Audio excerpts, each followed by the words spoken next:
go to sleep on the floor. And we'll do it responsibly. We'll do it in a way that makes total social and environmental sense. So the 23 cubic feet per mattress going into a landfill, and staying there for 100 years is not acceptable. So thank you very much for your attention. We will make it happen with your support. Thank you. And you're all invited. We'll send you an invitation to our gala. I hope you guys can make it.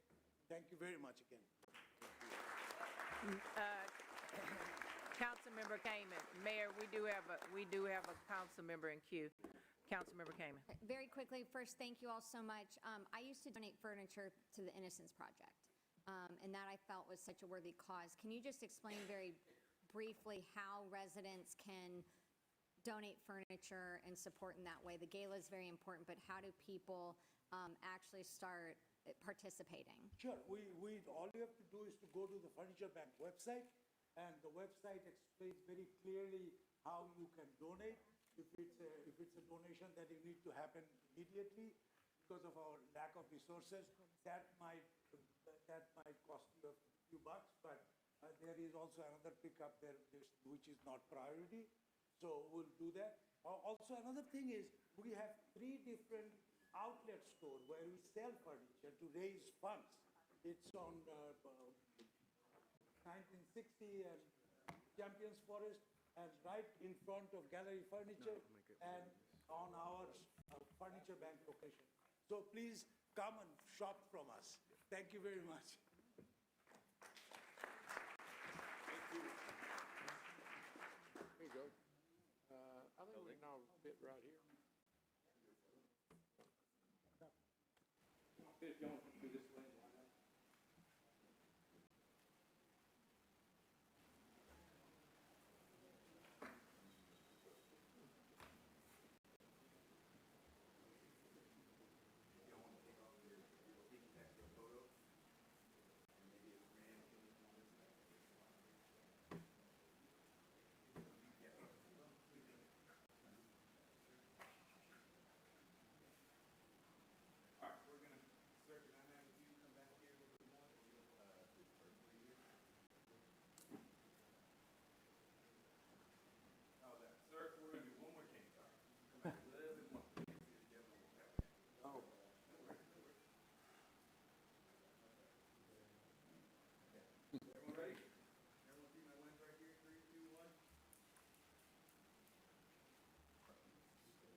Thank you.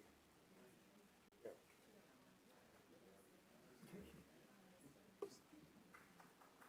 Thank you.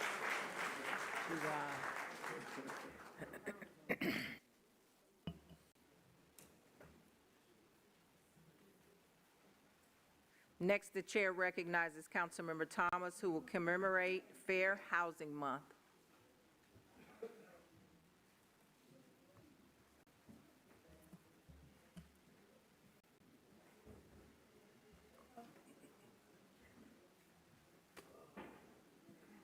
Whose is this? Someone left their phone? Ma'am? Someone left their phone?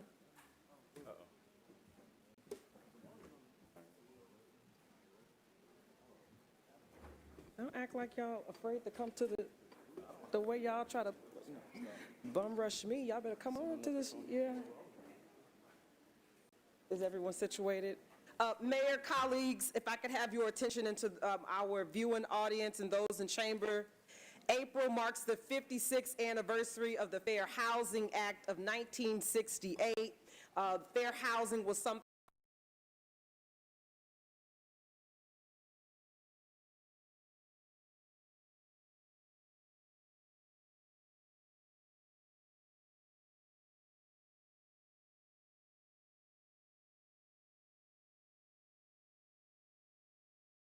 work every day.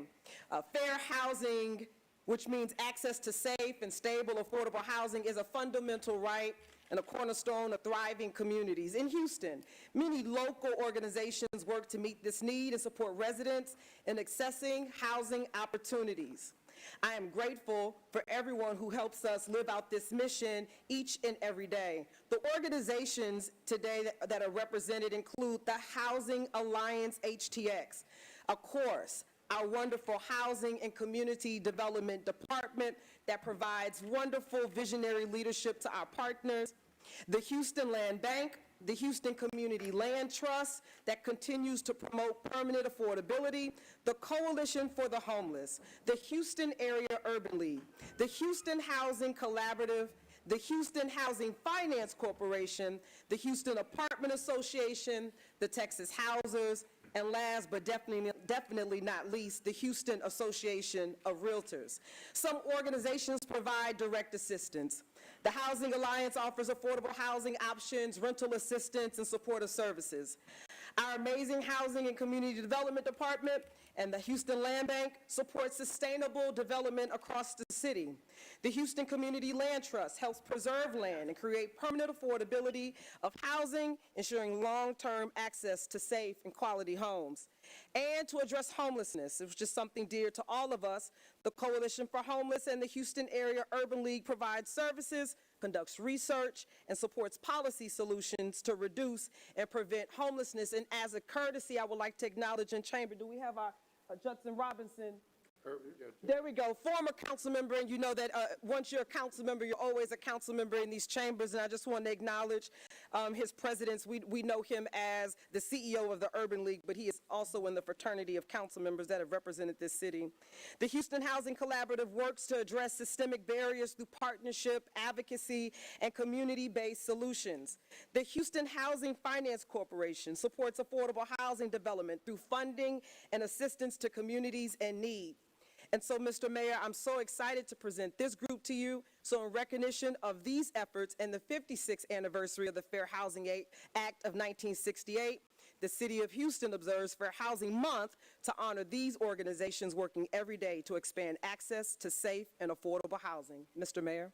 Thank you, Councilmember Thomas. You did a great job naming the stakeholders. I'm sure there's still some stakeholders that were not able to be here today, but I just want to emphasize that fair housing didn't just happen. All right. Look, word. Look around, Judge's father, mother, so many people that were standing on their shoulders. And I'll give you even a personal story to verify the impression that I've got fighting for fair housing. In 1968, members, I was a senior at Waltrip High School in Northwest Houston. Houston wasn't as inclusive as it is today. What do you think the main issue in 1968 for George Bush, President 41, his reelection as a congressman? And obviously, I was watching public affairs, a senior. Hell, 4 years later, I was in the legislature. Yeah. The main issue, the controversy was he voted for the Open Housing, Fair Housing Act. And it was a real hot campaign. So we have so many to thank, and we can celebrate that we've come so far from the days where that campaign took place, the ugliness of that campaign.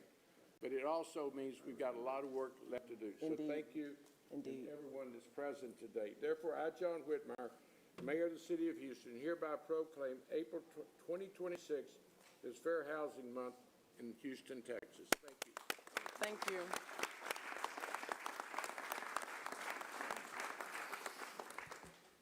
Director, please. First of all, a heartfelt thanks to Councilmember Tiffany Thomas for her continued advocacy and leadership in advancing housing initiatives that strengthen our Houston communities. Her support and partnership have been deeply, deeply meaningful. Thank you. And not only that, her expertise. I also want to make sure we take time to thank the Mayor Whitmire and the entire Whitmire administration for its continued strong commitments to housing initiatives. It is an honor for me to accept this proclamation on behalf of this whole group. I'm one among many, and as we hear, as we see every day, Houston's strength, its strength is in its collaboration of political organizations, nonprofits, service organizations, and we see it right behind us Government only works with this collaboration. Now, take a minute just to think about what fair housing means to me. It's about more than where a person lives. It's about dignity, opportunity, and the ability for every resident to access housing without barriers or discrimination. It is a principle that remains central to the strength and future of this entire city. At HCD, we are committed to doing our part to advance that vision every day. From expanding affordable housing opportunities to investing in resources to help families maintain and preserve their homes, to supporting the growth and revitalization of thriving neighborhoods, to moving people experiencing homelessness to independent sustainability, our work and your work is grounded in the belief that housing opportunities should be affordable and accessible. We are very proud to stand alongside the many critical partners who help uphold fairness in housing, organizations, advocates, community stakeholders, and agencies who work every day to ensure residents are informed, protected, and supported. Again, this whole group of partners, and if we miss somebody, tell me now, I'll mention your name. This is just the group that stands behind all of these housing initiatives. Thank you, Mayor. Thank you, Councilwoman. No, thank you, thank you. Councilmember. And I was remiss in acknowledging Neil Ratcliffe, former Director of the Housing and Community Development Department, so thank you for your leadership. And I'd like to introduce our newest board chair of the Houston Housing Finance Corporation. Thank you, Councilwoman Thomas. Thank you all for the opportunity to speak before you. My name is Ryan Mendez. I'm the president of the Houston Housing Finance Corporation, was recently inducted by Mayor Whitmire, and I didn't have a chance to say it there, but thank you so much for your confidence. It's a true honor to be able to serve in this role. To be honest, I had a speech prepared, but I have never sat in a proclamation day. And what I saw today is actually a testament to the importance of fair housing, and here's why. I have seen several groups come up here and receive their flowers, and the one commonality is diversity. It's unbelievable to me, and just for reference, I'm 43 years old. So 58 years ago, Fair Housing Act was passed. 1989, the Texas Fair Housing Act was passed. I grew up in a city that was framed and defined by diversity as a strength, as our economic driver, is the place where my father, a Mexican-American from the Valley, was able to rise to great, great heights in his professional career. This city is nothing without its diversity. This dais is a representation of that.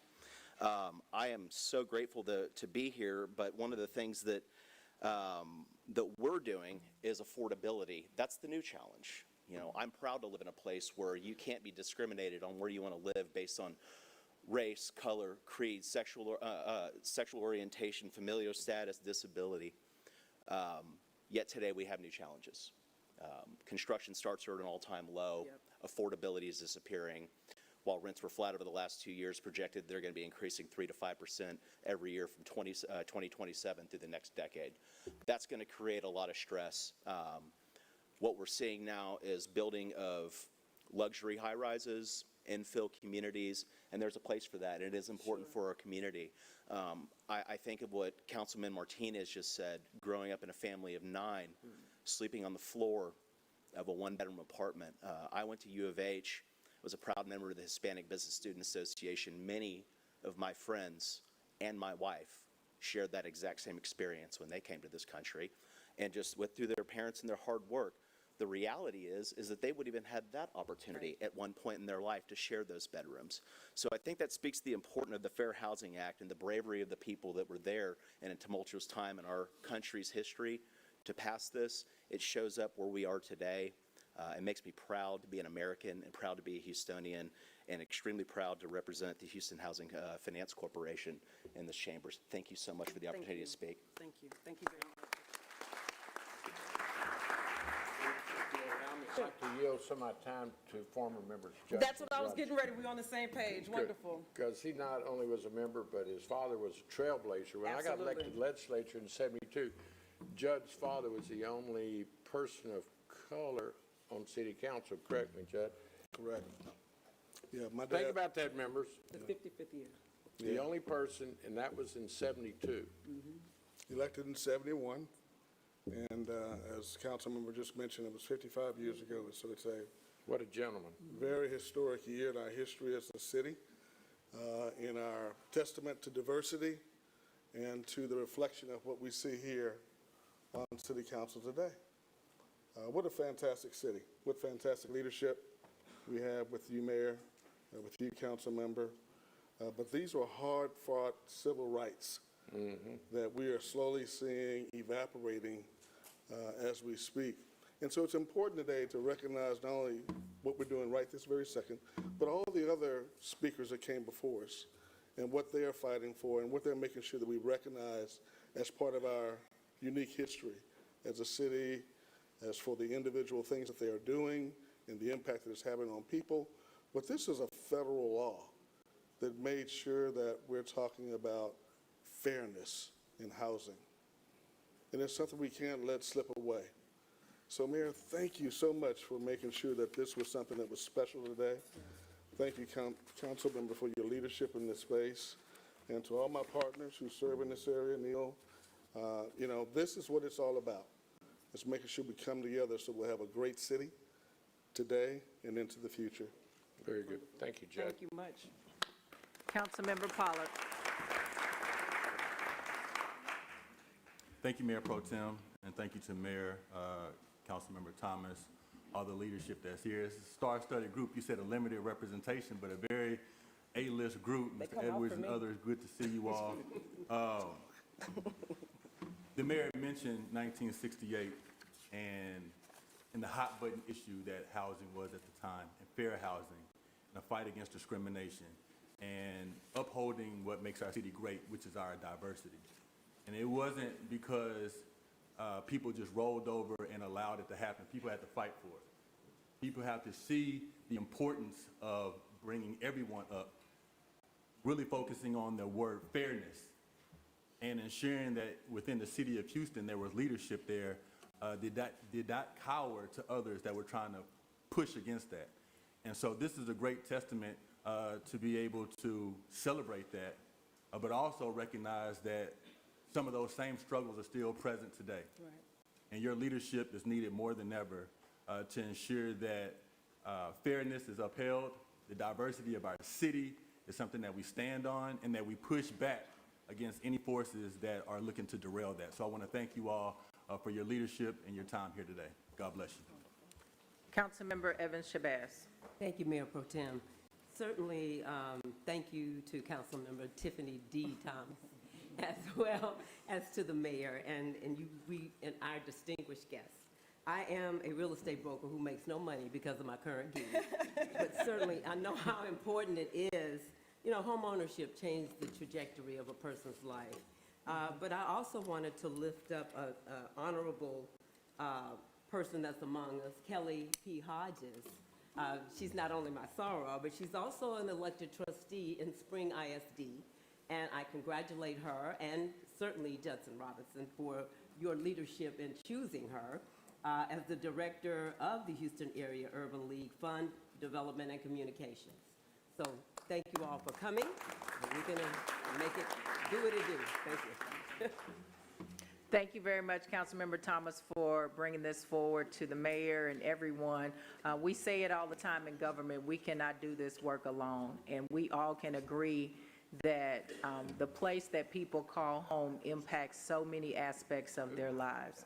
So we can never grow tired of the fight for fair housing in our city and across our country. So thank you for the great work that you continue to do. Thank you. Congratulations. Thank you. And Mayor Pro Tem and Mayor, if I can just share with you, Eric Goody, one of the executives with the Urban League, is here. He's celebrating 27 years of service to the Houston Area Urban League, a fixture at 1301 Texas. So we want to thank you for empowering Congratulations. communities and changing lives. None of this work is easy. Can we go and change? Can we go inside? Mayor Pro Tem. Okay. Mayor You can go Pro Tem. inside. Come inside. I forgot to acknowledge another honorable elected, and that would be Lalu Davies right there with the Houston Community College. You know, excuse me, Houston City College. Thank you. Thank you. I got you, Councilman.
Next, the chair recognizes Mayor Whitmire for a proclamation honoring David D. Medina for his distinguished 35 years of service to Rice University.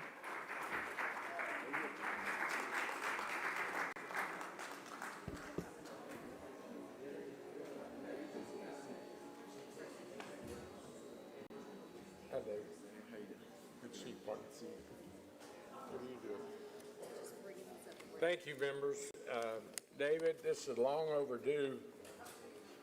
I don't know why it took this body so long to bring an outstanding mentor to thousands of students and your contributions to this great city.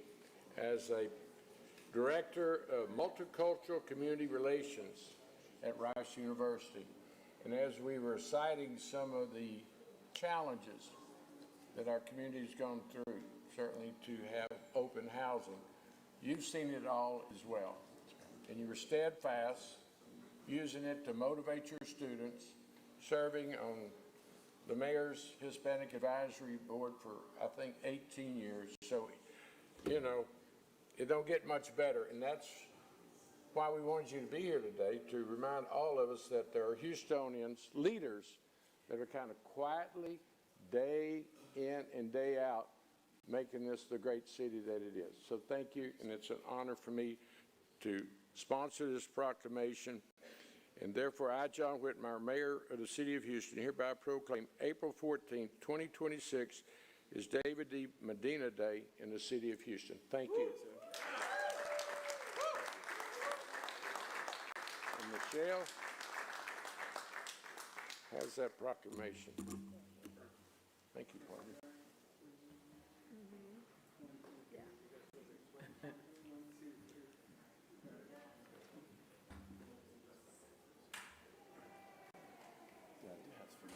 I yield. Mayor, Sure. we definitely love to hear from Mr. Medina. Well, thank you. Thank you, Mayor Whitmire and City Council members. I'm greatly honored to be recognized with this proclamation, especially to be recognized in this room filled with people who are striving to make the City of Houston better. I worked at Rice University for 35 years because I love my job of bringing diverse communities together to help them move forward. I grew up in Second Ward, a neighborhood that was largely populated by Hispanic immigrants. And although we faced many challenges, many of us were given opportunities to improve our lot. I am forever grateful for this help. And doing outreach at Rice was one way to give back to the community to assist others find success. So thank you for this awesome award. Thank you. Councilmember Martinez. Thank you, Mayor Pro Tem. David, Mayor, first, thank you for bringing David here for us to be able to hear his story as well. And David, just want to say thank you for all the work you've been doing. As the mayor said, there's a lot of folks that always try and get in the front of the crowd to say, hey, I'm doing this. Rarely have folks seen you in that space, but that just proves that the work that you're doing it's intentional, it's meaningful. And I just want to say thank you for all your work that you've done. And quite frankly, I think there's more that we need to be hearing about you, so that way other young Latinos, especially from the Second Ward, from the Barrio area, can see that they have a place as well, similar to you. Thank you. Thank you, Councilmember Martinez. Congratulations.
Chair recognizes Councilmember Salinas for the invocation.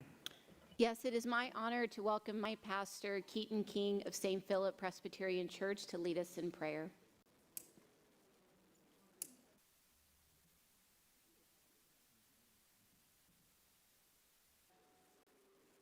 Thank you, Councilwoman Salinas.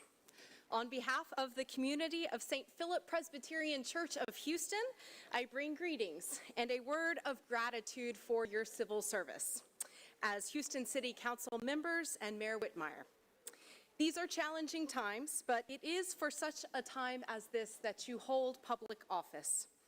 Houstonians appreciate you and your best efforts to fairly govern and value people over partisanship. I thank you for the invitation to offer the invocation this day. Let us pray.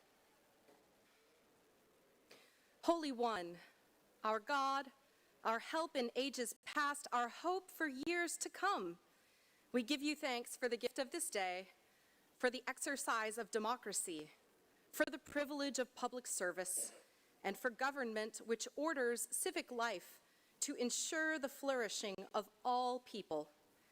Wise rulers still seek you, O God, and so we ask your blessing upon Houston City Council members as they serve a public trust.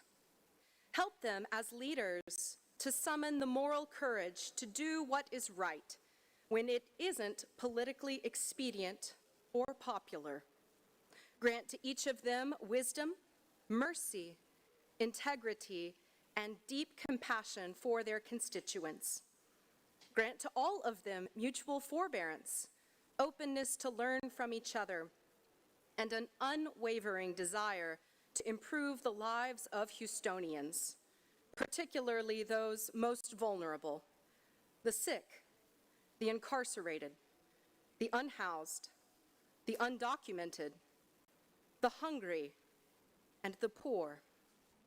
Gracious God, we seek your presence in the business before City Council, that all dialogue and decisions made today will make Houston a beacon of kindness in a country held captive by rage, a haven of diversity in a world poisoned by prejudice, and a model of inclusion in a time when we most urgently need to become neighbors to one another.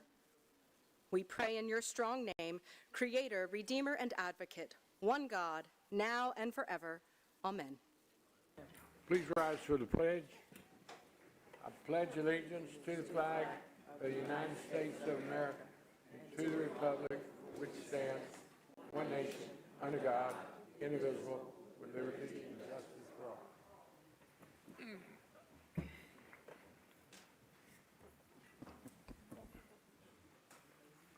Please call the roll, Mr. Secretary. Mayor White. Present. Mayor Whitmire. Present.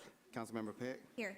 Councilmember Jackson. Here. Councilmember Kamen. Present. Councilmember Evans Shabazz. Here. Councilmember Flickinger. Councilmember Thomas. Here. Councilmember Huffman. Present. Councilmember Castillo will be absent. Councilmember Martinez. Here. Councilmember Pollard. Here. Councilmember Castex Tatum. Here. Councilmember Ramirez. Here. Councilmember Davis. Councilmember Carter. Councilmember Salinas. And Councilmember Alcorn. Here. Need a motion to adopt the minutes of March 31st and April 1st and April 7th and 8th. Castex Tatum move.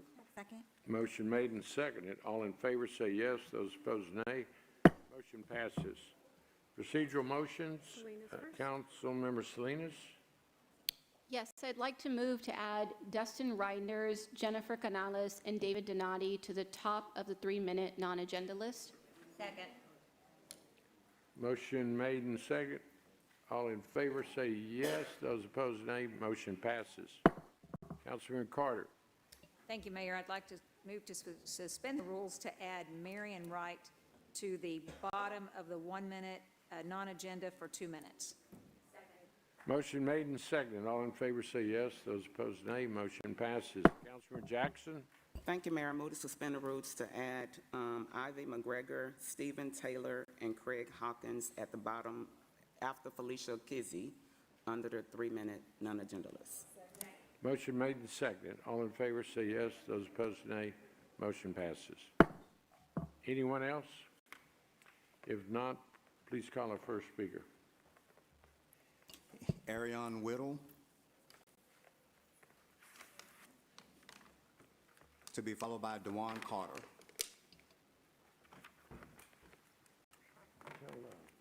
Chair, bring us the mic.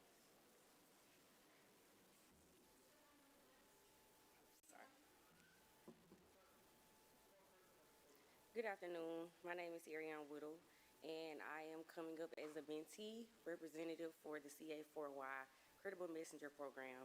And there are many reasons that led up to me becoming a part of the CA4Y Credible Messenger Program back in August of 2025. During recent obstacles, I experienced an unfortunate series of events, resulting in it being one of the lowest points of my life. But it was all a part of a season that challenged me in ways I never expected. As an Alabama native residing here in Texas, I found myself without my family nearby, very few friends, and little to no resources. I was navigating throughout a job loss, struggling with effects of my background, and facing instability in my living situation. At one point, I began relying on the kindness of friends just to have a place to lay my head, while also trying to recover from unemployment and figure out how to rebuild my life. In the middle of the uncertainty, I knew I needed more purpose. So CA4Y Credible Messenger Program, I can honestly say, has been a positive turning point in my life, considering that it brought me to connections such as medical assistant career training, skills and preparedness, legal assistance, therapeutic practicing sessions, and advocacy group internship opportunity and drastic life changes. Not only have I seen a difference in myself, but the people around me notice a difference in my situation and the way I show up. This program has given me a different outlook on life. I've seen different levels of growth, elevation, and more importantly, I've been surrounded with people who saw my potential even when I struggled to see it myself. Through this journey, I've gained more than just resources. I've gained a renewed sense of who I am and what I'm capable of becoming. Today, I stand here not just as someone who has experienced hardship, but as someone who is growing, rebuilding, and moving forward successfully. And for that, I'm more than grateful. Thank you to Councilmember Tarsha Jackson for funding this organization in order for them to support individuals like me. Thank you, ma'am. Just a second, ma'am. Councilman Davis. Councilman Jackson. Thank you, Mayor, and thank you, Ms. Whitty, for coming in and sharing your story. I know the Credible Messenger Program has been a great asset for a lot of young men and women who have been at risk of going into the criminal justice or juvenile justice system, young men and women who are unemployed. And so we're just excited to be able to fund this program. This actually, colleagues, this is on the agenda tomorrow. Agenda number 35, where we're going to continue to support the Credible Messenger Program, young people like you. So thank you so much for just sticking with it. You know, because we can create the programs, but we need the young people, the participants, to stick with it and follow it through, and you have. So thank you so much for coming in and sharing your story. I appreciate it. Thank you, ma'am. Next. Did you see that? Good afternoon, everybody. I'm Dewan Carter. I'm also coming on behalf of the Credible Messenger Group. I just want to speak on first. It's bigger than me. I started the program. I met my mentor Jace at a roof I was working on, and he was speaking to a mentee that I wasn't even worrying about being in the program. I was just listening, and he caught my attention with graphic design. And from me going to do graphic design, I finished the program. I graduated, and I'm also working on being a mentor. I'm looking into that because I do love kids. I have a 5-year-old son of my own, and I do want to lead because I feel like, like I said, it's bigger than me. I grew up in programs like this. I played sports all my life. I'm a full sport athlete, football, basketball, baseball, and I ran track. I just look a little rough around the edges. And it's art. I like art. So I also have an AI YouTube channel, and I say that comes from me doing graphic design and just thinking out the box. I actually have 2 that just started as of 2 weeks generating money. It's not no life-changing money, but it is money. And that came from me doing the, joining the program and trying to start doing graphic design, and it made me just think outside the box. But programs like this are needed in the inner city. Young men that look like me need this program. You want to call it the hood or the ghetto, whatever you want to call it, we need programs like this. I'm from New Orleans, Louisiana, and I was in a program before Katrina. It was called St. Mark's, and it was a male mentoring program. And they taught us carpentry. I learned how to make a dog house and build a bird house. I learned how to paint. And from that, they sold them and put money in our pocket, and that kept me straightforward because I'm an only child, and my mother worked good jobs. She worked all my life from 6 in the morning to 6 in the evening, so I had nothing but time to be in trouble. but from programs and just mentors in general in the urban areas. I stayed out of trouble. I played football. They directed me to sports. So with all that being said, programs like this are needed in the inner city. It doesn't matter color. It doesn't matter black, brown, or white. They have all colors in the inner cities, in the ghetto, in the hoods, whatever you want to label them. And we are needed. They are needed. So please don't forget about us. Thank you. Thank you. Councilman Jackson. Again, thank you, Mr. Carter, for coming and sharing your story. And again, thank you, colleagues, for voting to support our Credible Messenger funding on tomorrow so that we can keep this program going, so we can make sure that our young men and women have opportunities like good jobs and places to stay, and just a mentor to guide them. Y'all know this is like very important to me because my son, before he got caught into the system, he didn't have a mentor, and this is a mentor would have helped redirect him. And so just making sure we have those opportunities laid out for these young men is what we need. So thank you. Thank you. Thank you. Councilman Davis. Thank you, Mayor. I move to suspend the rule to add Nathaniel Leonard to the top of the 1-minute agenda list. Move, yes. Motion made and seconded. All in favor say yes. Those opposed, nay. Motion passes. Nathaniel Leonard.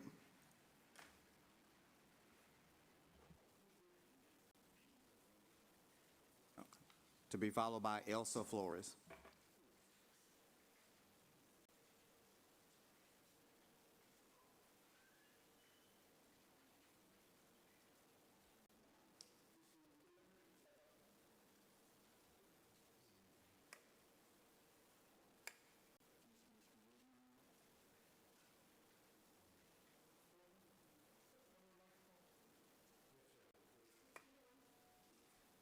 Okay. Okay. Oh, yeah, I see.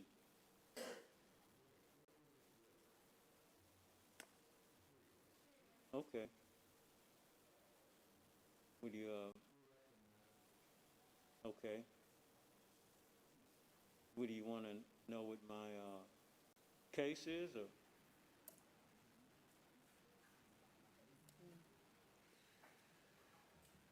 Okay. No, I Go just- ahead, sir. Well, I just had a situation with being targeted and sabotaged by this bigot sheriff for a little over 20 years, 22, 23 years, where I could not work. And I was basically knocked out, kidnapped, and brainwashed, and kept from working. Number one thing was kept from working. If you can work, you can take care of your life or family or something and pay bills, and I wasn't able to do that. And then also being knocked out, kidnapped, and brainwashed he wanted to control my life and send me places and stuff. Been around all over Houston and a few places in Texas, Dallas, definitely Austin, and I guess Your time has San expired. Antonio. Huh? Is that it, Mr. Whitmire? Yeah. Okay, Thank you, sir. okay. Who do I get back with? Renee, you can talk to Renee. Talk to Renee or Rebecca. Rebecca, will you get the information, please? Talk to this lady right here, Rebecca Williams. Over by the door. Or Renee, you can help.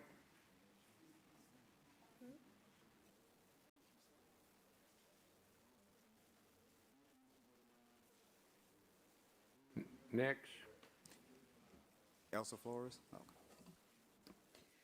Good afternoon, members of City Council. Good afternoon, Mayor.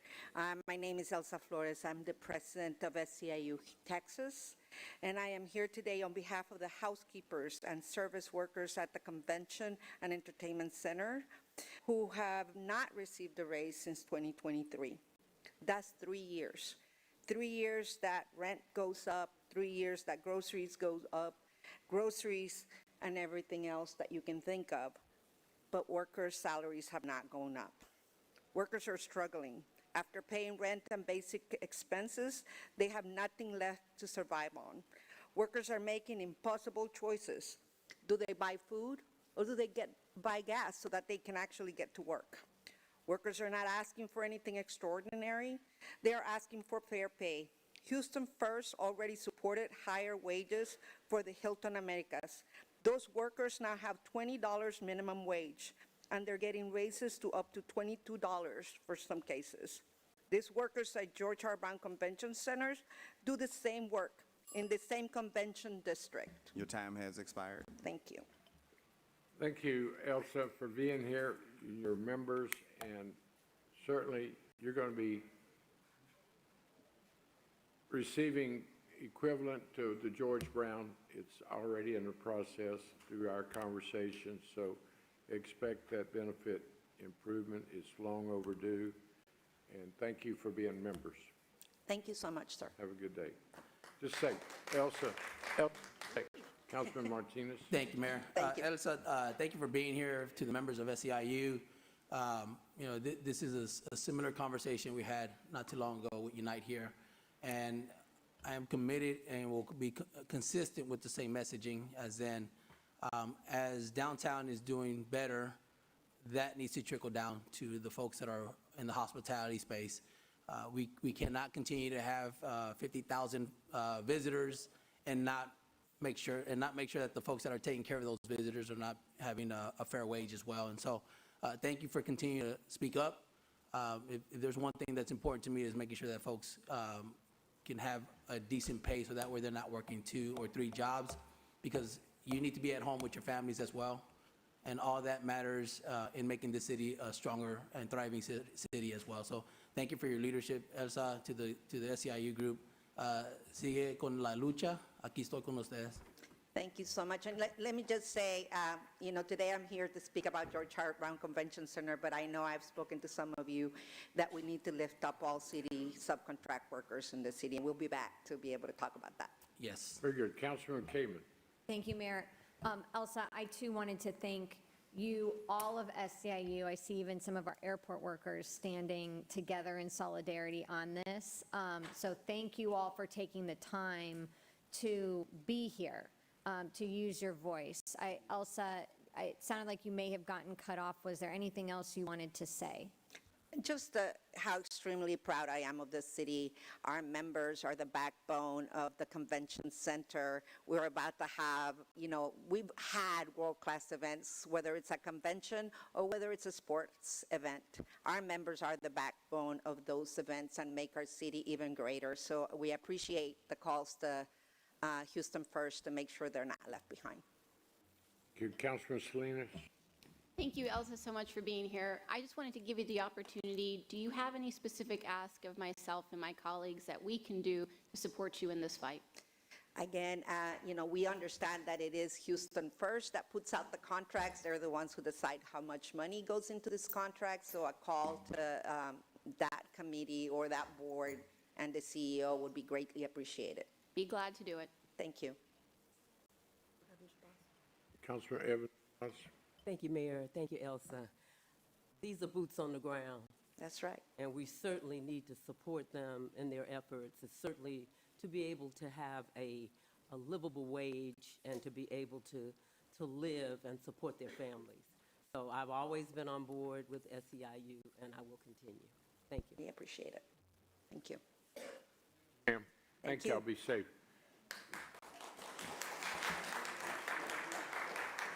Next. Olga Villegas.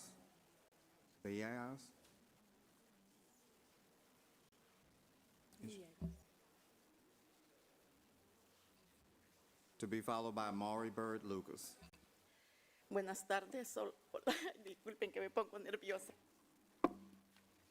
Mi nombre es Olga Villegas. Soy una trabajadora.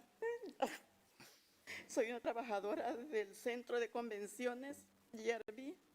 Estoy orgullosa de mantener este centro limpio, listo para recibir asistentes.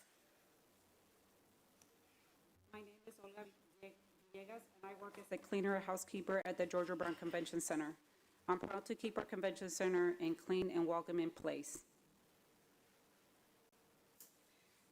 Pero con un salario de 15 por hora no podemos sobrevivir. But I cannot survive on my salary of $15 an hour. Para mí el salario significa un ingreso de 2,000 al mes. La mitad de mi salario es solo para pagar renta.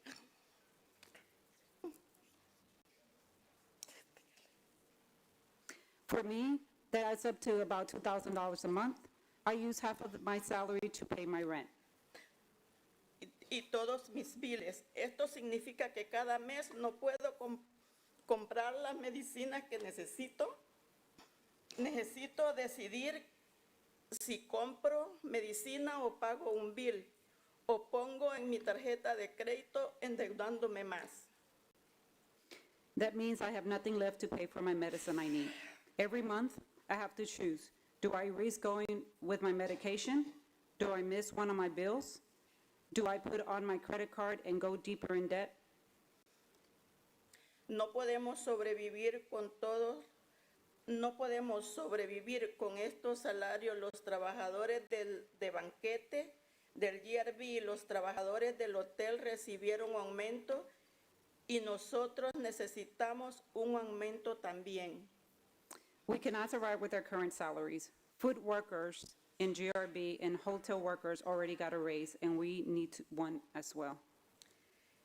Necesitamos que ustedes apoyen este favor de un aumento salarial para los trabajadores del GRB, todos los trabajadores contratados por la ciudad. We need your support on higher pays at the GRB and for all city contractor workers. Thank you.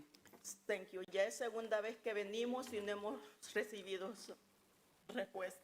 This is the Gracias. second time we're here, and we have not heard a response. Thank you. Gracias. Thank you. Councilman Martinez, ma'am. Thank you, Mayor. Olga, nomás quiero decirle que gracias por llegando hoy y compartiendo las palabras. Compartiendo con todos los que están aquí es importante porque nosotros podemos a recibirlo, entonces a darlo al Houston First, ¿verdad? Que está encargado con este contrato. Y lo que expliqué con Elsa es que aquí estoy con ustedes. No va muy de rato que tuvimos el mismo conversación con los que trabajaron en el Hilton.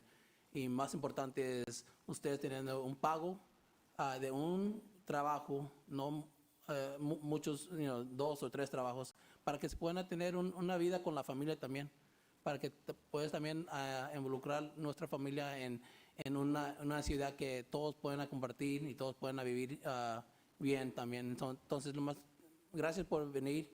Aquí estamos con ustedes. Muchas gracias. Muchas gracias. Next. Maury Bird Lucas, to be followed by Marion Wright.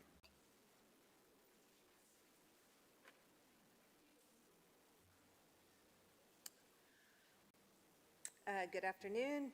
I'm Mari Bird Lucas, a constituent in District C. Thank you, council members Kamen, Salinas, and Pollard. Thank you for your leadership in working to follow the Constitution and to keep Houstonians safe. Thank you, Mayor and council members, for voting to stay true to the Constitution and limit HPD's cooperation with ICE once a lawful stop is over. Special shout out to my fellow Houstonians for standing up and demanding action by our elected city officials. Governor Abbott now threatens to defund police and emergency services. Shame. I expect you, Mayor Whitmire, and council members to stand strong and fight Abbott's overreach. Fight to defend our Houston laws and work to keep all Houstonians safe. Thank you. Thank you. Next. Marion Wright. Good? Thank you. Hi, my name's Marion Wright, and I'm here to ask all of y'all to stand together to figure out how to make Houston safer. Is Houston safer with the ordinance that was just passed? We just lost $110 million. Is that safer? Is it? Did the ordinance actually ever change anything? According to Councilmember Martinez, he said the ordinance really didn't do much. More has to be done. What has to be done? How can we make Houston safer? What do we need to do? When someone comes in with a mission, and they have a mission, and their mission in 3 weeks has actually caused a rift between Houston Police, John Whitmire, and any relationship we maybe had with Austin? Does that make sense? Is that the direction we want to go in? Is there a way that we can all come together and meet and speak and figure out something? Could this have been done without passing an ordinance? If we turned around and asked HPD if y'all would report to us quarterly, would they have done that? Is anything different? No, the only thing that's different right now than what it was is now we have a giant spotlight and everyone's turning around and it's causing division. It's not causing unity. It's not bringing us together. So we have a choice. Houston has a choice. Do we want to come together and figure out how to keep Houstonians safer? Or do we want to go ahead and push someone's mission? Someone who, is this helping Houston? Is it? Ask yourself that. Really ask yourself that. Thank you. Councilor, ma'am, Councilor Pollard. Thank you, Mayor. We did ask ourselves that this previous week, and we voted on an ordinance that passed overwhelmingly to keep Houstonians safe. They got bipartisan support to keep Houstonians safe. That item was vetted through city legal. There was shown to be no conflict with state or federal law. This was something that we had talked about amongst ourselves around the horseshoe. This is something that we received public testimony from Houstonians. This is something that we received calls, emails, and letters about.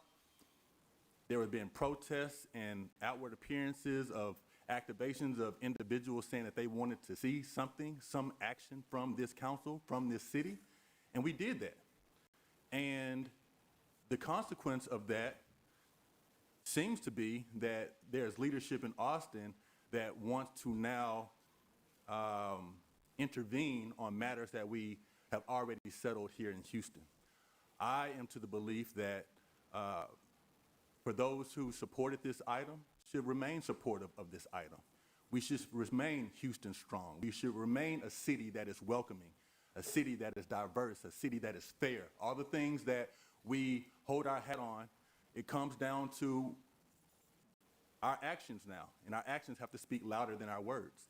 And so all of the assertions that you have just put forward, we have already discussed. And we are a safe city when people feel safe. And people have come to us asking us to put forth policy that will make them feel safe. We can't determine what the state level or leadership is going to do with their funds. I would hope that they would not defund the police. I would hope that they would make sure that resources are available for law enforcement and first responders. We want that. But we don't have control over every dollar from the state level. We can control Houston matters. And that's what we have done this past week, and that's what we continue to do each week that we come forward on your behalf. So thank you for coming forward, and I appreciate your input and your engagement, and I look forward to continuing the discussion going forward. Thank you very much. May I respond? Now, let Evan Shabazz. Yes. Thank you, Mayor. I'm really trying to hold my mule, but I'm just going to say, are we safer with our police officers standing on the side of the road, waiting on ICE that may or may not come? I don't think we're safer. And it really disturbs me that we are elected officials here, and we're closer to the people than the people that are trying to stop us from doing our jobs. And we listen to the people. And that ordinance is legal.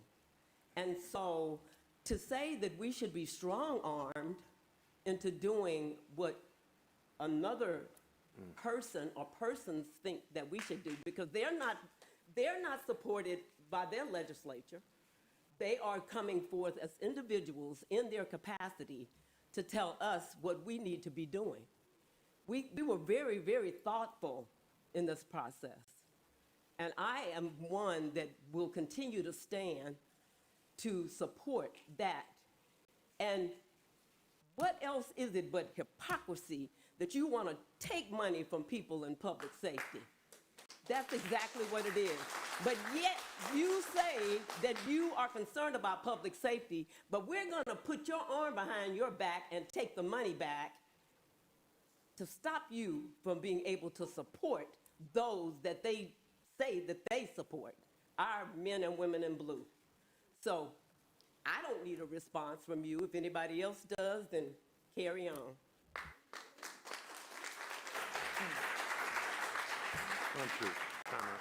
Thank you. Hold on, Councilmember Flickinger. Yes, ma'am. Councilman Flickinger? Do you have anything else you wanted to add? Yes, thank you, I do. First of all, when this came up, we're sitting here hearing that we spoke to Houstonians. It was never brought to the super neighborhoods. It was never brought to the neighborhoods. Someone came in with a mission, and they claimed that it was a mission, and that's what it went through. If we all would have come together and spoken, we would have come up with something that possibly would have been better, but we don't know if we could have done that or not, because someone came in with a mission, and the mission was to put a spotlight. As they laugh at me, they look at each other and laugh. It's not funny. It's really not amusing, and it's not funny. You might think it's funny, but it's not. This is affecting all Houstonians. It is. And everyone deserves to be heard. What happened when y'all have the public sessions at night is y'all turn around and y'all have these public sessions at night, and there are calls that go out to certain groups to come here, and they organize and they come out and they speak. You're not hearing from all Houstonians. You're hearing from select groups, and that's what you're hearing. And if that's how the city wants to run, so be it. I don't know why we can't slow down, listen, come up with a solution that would work, and do it in a way that it's not harming Houston, where it's not putting friction in between groups. I don't understand it. Did you have a problem with HPD and how they were conducting business and what they were doing beforehand? Did y'all? And I like you, Councilmember Shabazz, I do, and I'd like to sit down and talk to you privately, if you will. Okay? I mean, but let's talk, that's all. Let's talk instead of fight. That's it. Okay. Thank you. Thank you. Next. Dustin Reinders. To be followed by Jennifer Canales Perez. Greetings, Mayor Whitmire and council members. My name is Dustin Reinders. I'm the legal director at the Texas Civil Rights Project. I'm happy to be with you here today as someone who's practiced civil rights and constitutional rights law in the city of Houston for over 20 years. And I'm here to tell you one thing I've learned in that time is that the surest way to lose a fight with the state is to refuse to fight. But when you fight, you often win. And the issue we have before us is so incredibly important. Like other major cities in Texas, the city of Houston, thanks to many of you, recently took a step in the right direction to clarify the role that local law enforcement plays in collaborating with federal immigration enforcement. The action comes after several reports of HPD officers violating the constitutional and Fourth Amendment rights of Houstonians. Our community rightfully demanded action because none of us want to live in a city where police detain us without cause. That is what the Fourth Amendment is about and what it's always been about. And the action you took helped stop that violation. So you cured the illegal actions that were happening once we implement this ordinance. To resolve those issues, the first part of your ordinance clarifies that officers can temporarily detain an individual only as long as reasonably necessary to complete the legitimate purpose of the initial stop or investigation, and that an ICE administrative warrant is civil in nature and alone does not justify a stop, arrest, or continued detention. That requirement just ensures compliance with the Fourth Amendment. That means if you don't implement your ordinance, you are forcing HPD to continue the march policy that continues to violate the Fourth Amendment rights of Houstonians. That's not how I want to live. It's not how other people want to live. So to answer the question that was just asked, do you have a problem with what was happening before? For me, the answer is absolutely. I have a problem with what was happening before and what is still happening until we implement that ordinance. Conveniently, we're located so close to a courthouse with a lot of good elected Houston judges. You can request a TRO to stop those funds from being cut. You cannot lose state funding for refusing to violate the constitutional rights of Houstonians. You have good arguments to make. I hope you show boldness and make those arguments. I'll also just note that there's been good success when cities fight and request TROs. Yes, thank you. Happy to answer any questions. Councilmember Kamen. Thank you, Mayor. Just a few questions as an attorney in the civil rights space, leading a civil rights legal organization.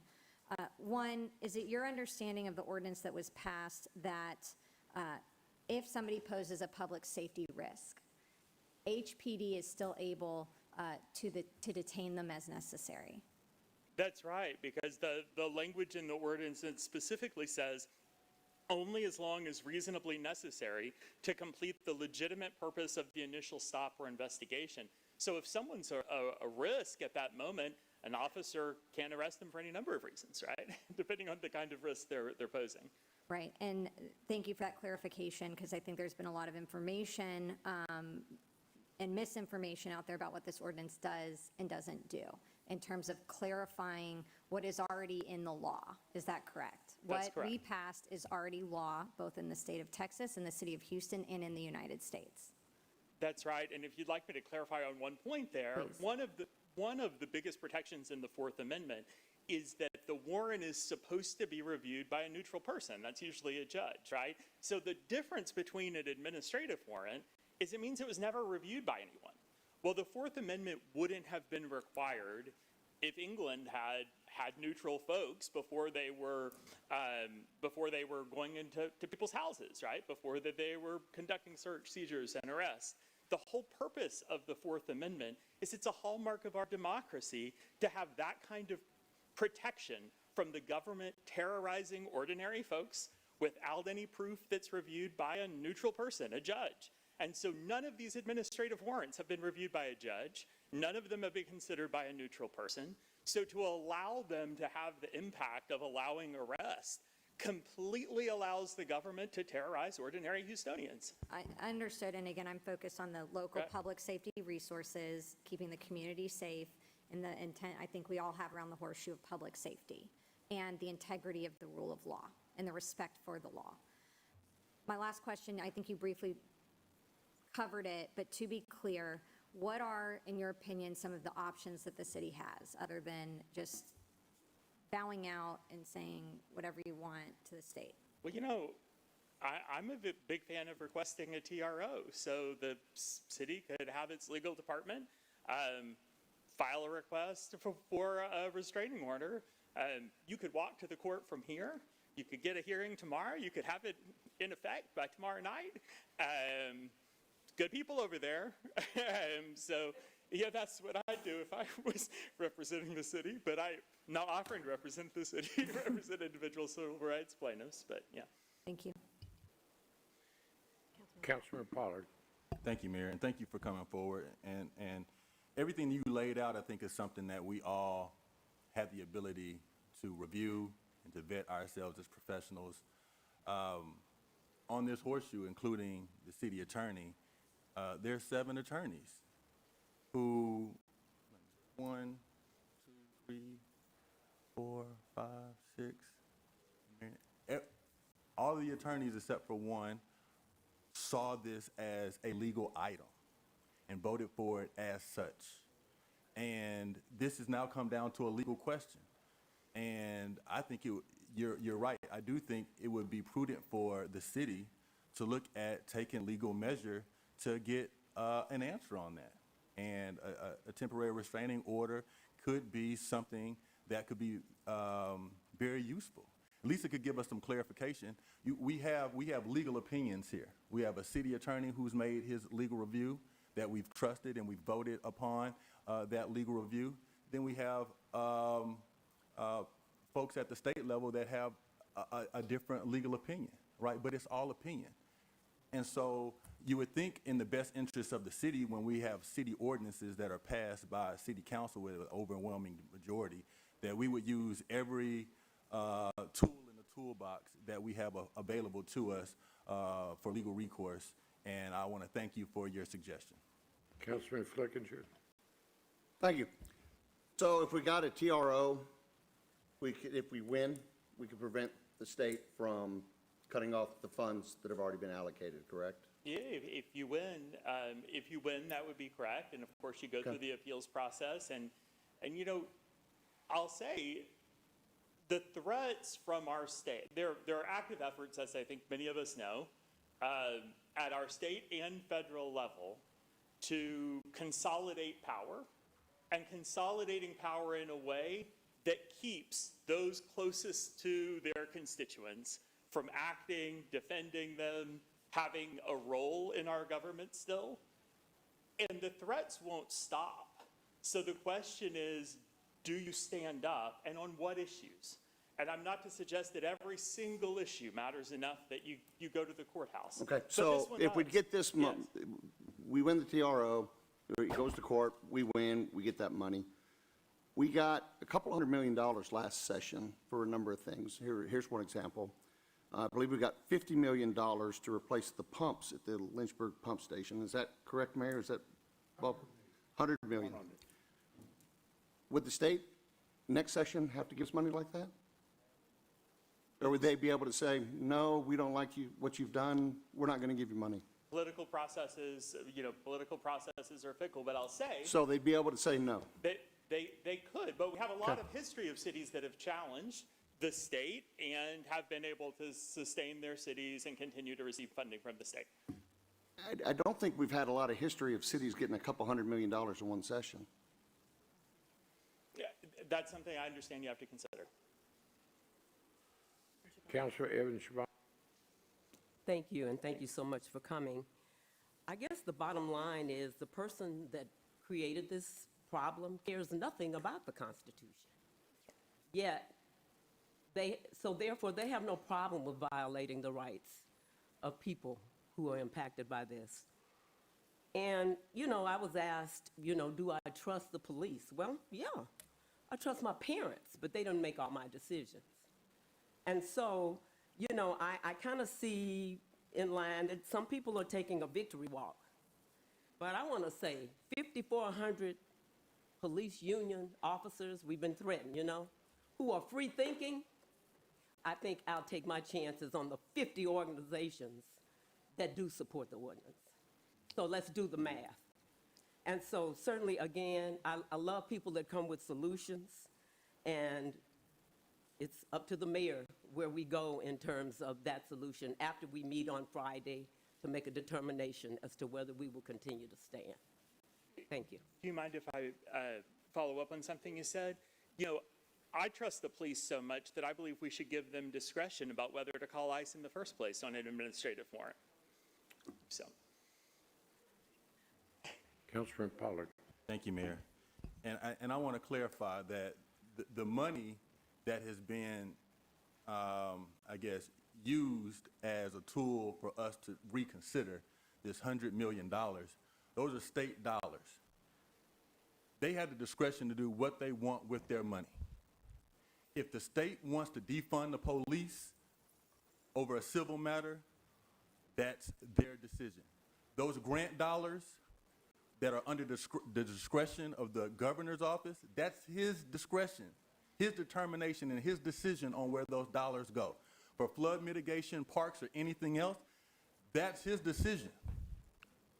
So if he wants to go on the record of defunding police, he wants to go on the record of not giving the city funds out of the next legislative session, that's not a decision from this council. We want all the resources and money available for our officers and our first responders.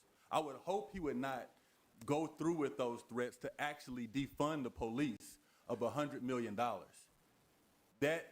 that makes absolutely no sense when you prioritize public safety and you want to keep communities safe. But we have no authority over dollars at the state level that come from a grant or from the legislative session. So I would hope that anyone at the state level would reconsider taking back or using any dollars to deappropriate for our law enforcement and first responders, because those dollars are necessary, we want them, but we have no control over whether those dollars get allocated or not. That will be the sole discretion of the governor's office. Councilor Flickinger? Is the governor saying we can't spend the money on law enforcement, or is he just saying we can't spend the state's money? To my understanding, based on the letter that was presented, it was a notice that if we do not repeal our current ordinance that we passed last week, that he would be withdrawing or demanding us to refund grant dollars that come from his office that would go towards public safety initiatives. So we're still free to spend our money? We can spend our money from. So it's not requiring any defunding of the police. It's just saying you're not going to fund it with our dollars. It is defunding dollars that would go towards the police that come from his office that our city depends on. If you deallocate those dollars, or you no longer fund them, or you ask for a reimbursement of those dollars, well, you're defunding. You're defunding.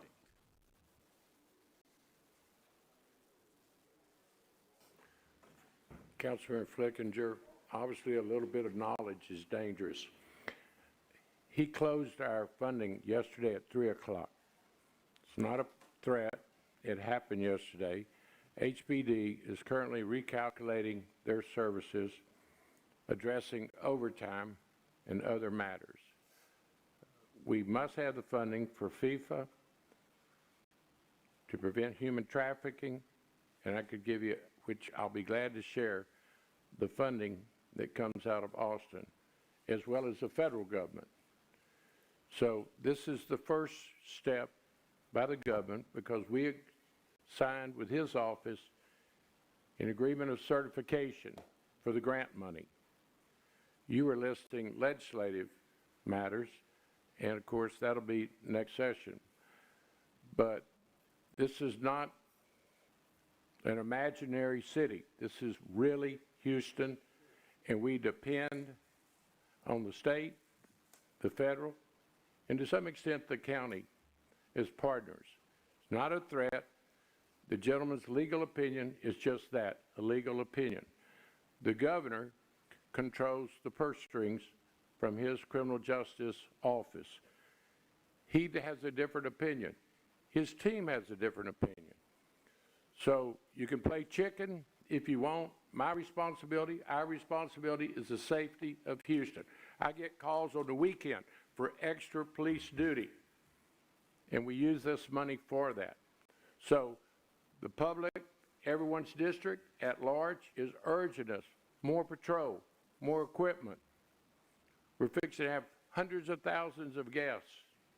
We have to provide safety in the city of Houston. This is not a time to play politics. I've been trying to provide The overtime bottom line dollars is, from my Councilmember district. Flick, excuse me, Councilman Wright. You I interrupted didn't my interrupt you. The bottom line is, the governor means business. I told members this. I was actually told by one of the proposals that if we lost funding, she would rescind the proposal. Many members heard that. So all I'm saying is, I wasn't going to engage our guests, because quite frankly, we've already lost the money. We can't go to get a TRO. And furthermore, if you're in state court, I hope you've looked at the state Supreme Court makeup. This is serious business affecting every Houstonian, and our region. It was public safety this time. In a couple of days, it'll be public health, park money, TxDOT's participation. They told us this, they meant it, and so now's the time for us to do what is responsible and not play politics. Houston safety depends on it. We do not have local monies for this replacement of grant money. So, you know, I'm sitting here being tolerant, but it's the time to quit playing political games and having outside sources come in and give us their legal opinion, in all due respect. A legal opinion is just that. So thank you for your questions. Thank you, sir. Councilman Salinas. Mayor, I think it's important that we lay out some of the facts underlying all the rhetoric. And I think first and foremost, we need to stop thinking that there is a debate among council and the mayor or council members. The debate is between the city of Houston and the state government. They are the ones that are trying to punish the city for doing the right thing. And we need to stop the falsehood that the choices are repeal the ordinance or accept the pooling of $110 million of funding. That is a false choice. There is a third option that has been laid out, and we should absolutely take it, which is tomorrow, the city attorney could walk over to the Harris County Courthouse and file a temporary restraining order and a declaratory judgment, and that same day, we could get a judgment from the court that says the state cannot pool funding. The governor cannot supersede an order by the court. And the court would say that they cannot pull funding and they can make a determination that our ordinance is lawful. The ordinance that you voted for, that our city attorney deemed lawful, let's stand by our city attorney, let's stand by our vote, but we can do this tomorrow. And if the court rules against us, then we have the information we need to consider a repeal on Friday. But there is no reason whatsoever not to go to court tomorrow to see if we can get a ruling by a court to protect the Constitution, the constitutional rights of Houstonians. It would be a grave mistake to do anything else.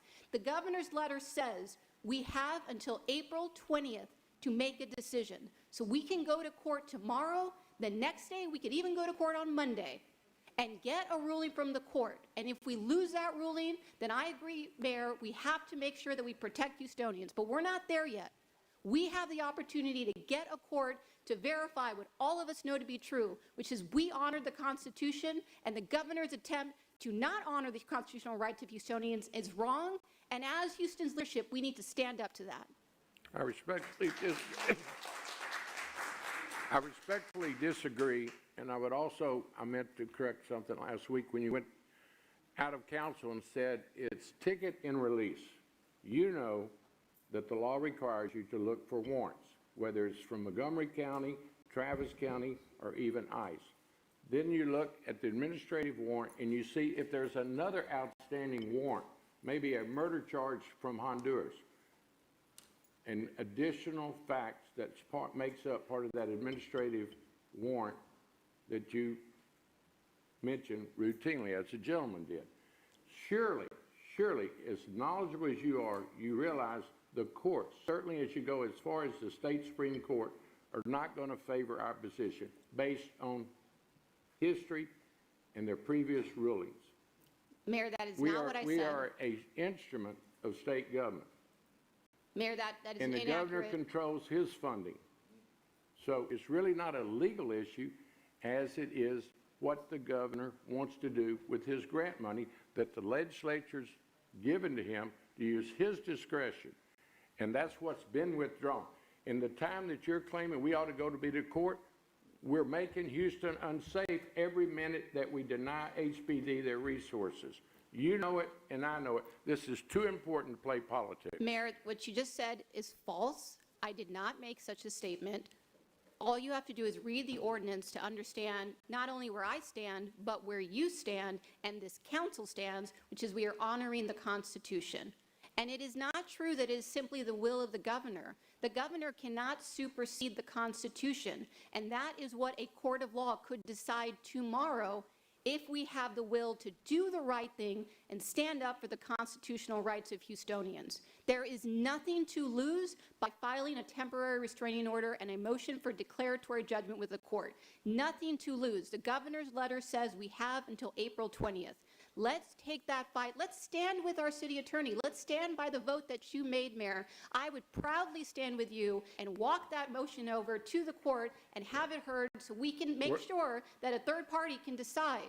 A judge who is versed in this. But it is wrong to say that it's simply a decision by the governor. That is wrong. It is a decision by the court to say whether the governor can supersede the constitutional rights of Houstonians. Councilmember, we have already lost our funding.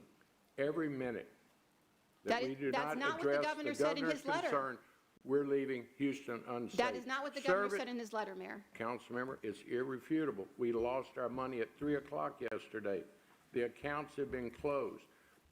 Services are not being provided today that were served yesterday by HPD. Irrefutable. So we can drag us out in the court, and you're a very capable lawyer. One day, you bring Mayor. your test, you bring your expert witness, but that's not going to change the One state day, of Texas. Mayor. We only have one governor and one fund of grant. We have one constitution, I and I'm asking understand. for And one it's day. not- I'm asking it- for one day to go to I court. respectfully disagree.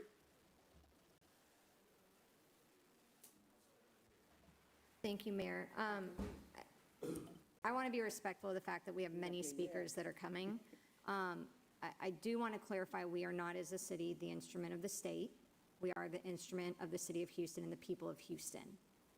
That being said, I do believe that colleagues had requested a list of the grants that have been suspended or frozen. We have yet, to my knowledge, seen that list. And the reason why that list is important, one, I believe council has the right to that information. I think that's fair as we continue this conversation.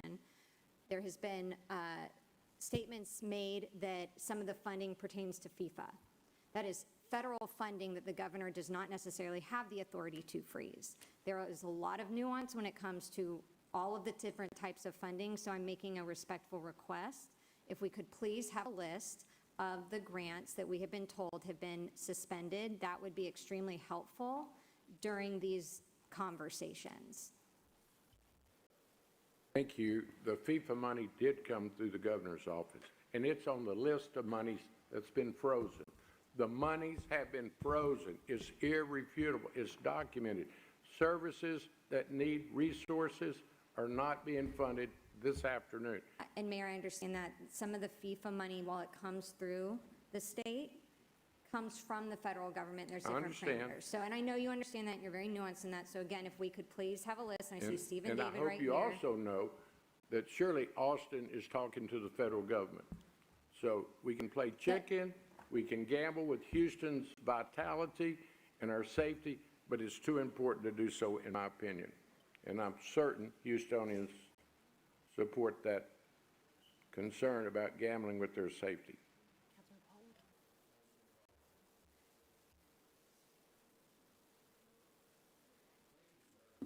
Next. Jennifer Canales Perez, to be followed by David Donati.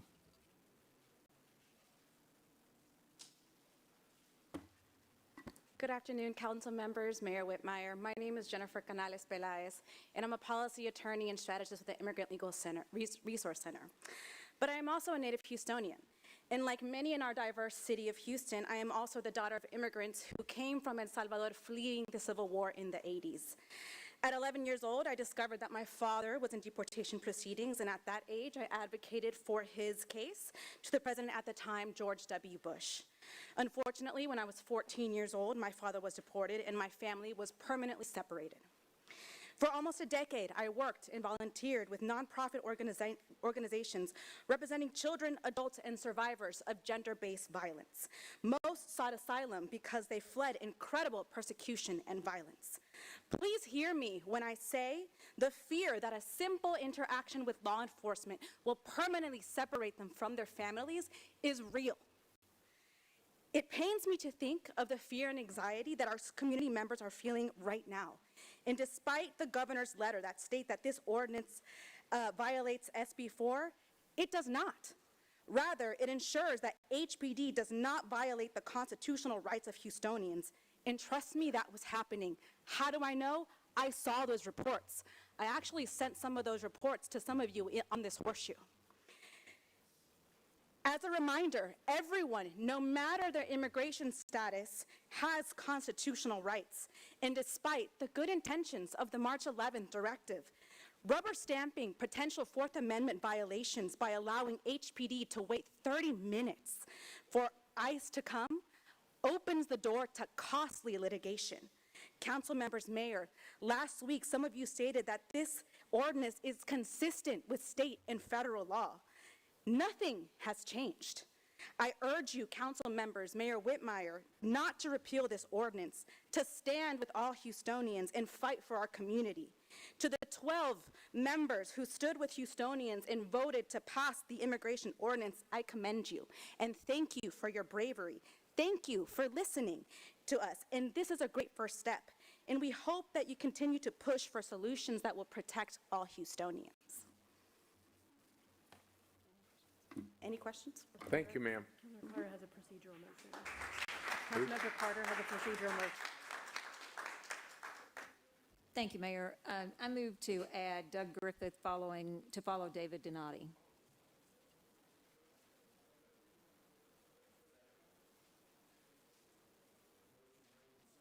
In favor say yes, those opposed nay. Motion passes. Good afternoon, Mr. Mayor, councilors. I walked in here during the proclamations, and it was quite remarkable to see everything that our city has to offer, the things that make us great. And as I was walking in, there was a speech where the speaker extolled us to choose courage over comfort, to defend dignity, and to abhor exclusion. I understand that the choices here are immense and profound. However, it is an entirely man-made crisis. Let's be precise about what the ordinance that you passed does. It preserves full compliance with Texas law. It mandates full compliance with ICE detainers, and it codifies what the Fourth Amendment already requires, that a civil administrative immigration warrant, which is not signed by a judge, not based on probable cause of a crime, but issued by an ICE officer, cannot by itself justify detaining someone during a traffic stop. That's it. That's the ordinance. Now read the governor's letter. And I know, Mr. Mayor, I take the concern that it doesn't matter what my legal opinion is, it matters what the governor's opinion is, but we have a rule of law in this country, and we have relationships between the city and the state, and we elected y'all to represent us. And there are indeed limitations on what Governor Abbott can compel. Those limitations come from the grants themselves, but more importantly, they come from the United States Constitution. The governor's letter says that the ordinance prohibits HPD from cooperating with ICE. It does not do that. The ordinance includes an explicit provision stating that it shall not be construed to prohibit or materially limit cooperation with federal immigration authorities. The governor is describing an ordinance that does not exist. If anyone is playing politics, it is the governor who is threatening to withhold $110 million from public safety accounts. Yes, indeed, defunding the police. Let's be clear about what an ICE administrative warrant is. It is not signed by a judge. It is not supported by probable cause. As this council and Mr. Mayor, you well know, last year the administration loaded 700,000 of these into the National Criminal Warrant Database. That created a huge administrability problem, to say nothing of a constitutional problem, for our local law enforcement who have to figure out the boundaries between what may we do pursuant to these and what must we not do in order to comply with the United States Constitution. The International Association of Chiefs of Police, Supreme Court precedent, and the plain text of the Fourth Amendment make clear these administrative warrants, which are not issued by a neutral magistrate, do not authorize a local official to detain someone. They are not probable cause of a crime. The governor is trying to blur that line, and the stakes here are actually enormously high. Thank you very much. I stand open for any questions. Thank you. Next. Doug Griffin. To be followed by Carolyn Rivera. Council members, we have had a really good working relationship with almost every single one of y'all for years. 4 years. Except for Ms. Salinas, who's new. And I hope at some point we'll get to have that relationship. Which this is the reason it dumbfounds me that none of y'all called me prior to enacting this. The only person I spoke with was the mayor. And I honestly believe y'all duped him. But that's on me. That's what I believe. This is nothing more than you playing politics. Councilmember Pollard, Councilmember Salinas, Councilmember Kamen, y'all are playing politics with our officers. That's what you're doing. Our officers are out there doing a job every freaking day, working their butts off to protect this city. We had over 2 million contacts with citizens last year, less than 250 citizen complaints. We had over 2 million contacts with citizens last year, and we only had 74 incidents where we had ICE detainers on someone and we turned them over to ICE. Don't tell me we don't have bigger issues in this city. We can't get our water cheap. We cannot get our heavy trash picked up. We can't get a fair housing market. We got all kinds of issues that city council should be dealing with, and no, we're worried about this. 74 traffic stops last year. It's not about politics for us. It's about making sure our people are safe. You don't know what those warrants are for, ma'am. You have no clue what those warrants are for. That guy could have beat his wife 3 or 4 times, and they filed on him and sent him back. That may be what that administrative warrant is for. You don't know. And Ms. Shabazz, see, that's it right there. You keep talking about how you support law enforcement. Don't ever let me catch you say that again, because you, last week, you said we were racist. I may be. You can speak. See, that's the attitude right there that you give people that live in this city. And you sit there last week, your comments were that we were racially profiling people. I take offense to that, and 5,400 officers take offense to that. So don't sit there and say you support us, because I disagree with you. Now, again, I don't want to play politics here. I want to do our job. I want our officers to be protected out there. If something happens and we don't take somebody in on one of these warrants and they go and kill somebody tomorrow or rape or rob somebody, guess what? We're on the hook, and so is the city of Houston, because y'all are the one that enacted this ordinance. I'm asking you to please consider, get politics out of this. Quit chasing about national politics, because we don't care. Your time And has do a job. expired. Thank you. Just a second, Doug. You want to comment? Oh, yes, I do. Please do. Okay. First and foremost, I was elected by the people, and you applied for a job. No, I So didn't that apply. means that we have a different mandate. Your behavior, I want to tell you to your face, was disrespectful last week. I'm surprised you didn't kick the bench. But certainly, then you get on social media and you threaten. I didn't get the police support when I ran the first 2 times. So You I'm don't have to worry good. about it in the future either. It's okay, because you're one person and you don't even represent the pack, okay? And you have 54 members who think for themselves. 5,400. I'm not really sure that they want to be immigration officers. That's not what they were hired to do. And they're not. So certainly, do I need a comment after, did I comment every time you said something? Yeah, you did. No, I did not. But certainly, your behavior has been really inappropriate, and I hope the other officers don't act and speak as you do, because that may be why we have a problem here. So anyway, we're good, but I'm glad you came, because I don't talk behind people's backs. Oh, neither do I. That's why I'm here talking to your face. To you, just to let you know that your behavior is totally out of line, and And your comments about were our all officers elected are totally offline. by more people than hired you, okay? So you have a great day, but Every what day's a you're doing blessing. here by telling us what we should and shouldn't do is totally out of line. Well, maybe you should have Because- contacted us, find out But you what know police what else officers your do. job is? Your job is to do what we approve.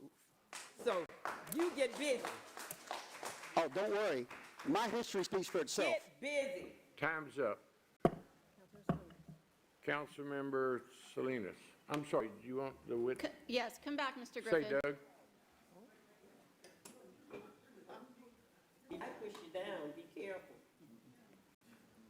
See, comments like that. That's okay. Go ahead. Comments like Go that. ahead, ma'am. So, Mr. Griffin, I want to clarify again some facts. I have repeatedly told you to call my office, and I'm happy to sit down for a meeting. I have never, let me finish my comments, and if you want to respond, you're welcome to. You have never taken me up on that offer, and I stand here to continue today. Call my office. I'm happy to have a conversation and explain the ordinance. I wish you would have taken me up on it rather than making all those statements so I could have explained all of your misunderstandings regarding the ordinance. Second, you keep talking about how we're putting all of our officers at risk regarding discretion. Your officers exercise discretion every single day. Every single day they make determinations about whether to issue a ticket or to arrest someone. You're not here complaining to us about that because you trust your officers just like we trust your officers to exercise discretion effectively. We are here to empower them, not disempower them. Third, you made a comment to Houston Public Media telling us to shut up and run the city. Yeah. We are running the city. We're ensuring that HPD follows the Constitution, and I hope you will do everything in your power to ensure that our officers follow the Constitution. And lastly, you accuse us of playing politics. Today, your office released a cartoon of myself, Councilmember Kamen, and Councilmember Pollard. Is that not playing politics? I have not released a cartoon of you, sir. Feel free.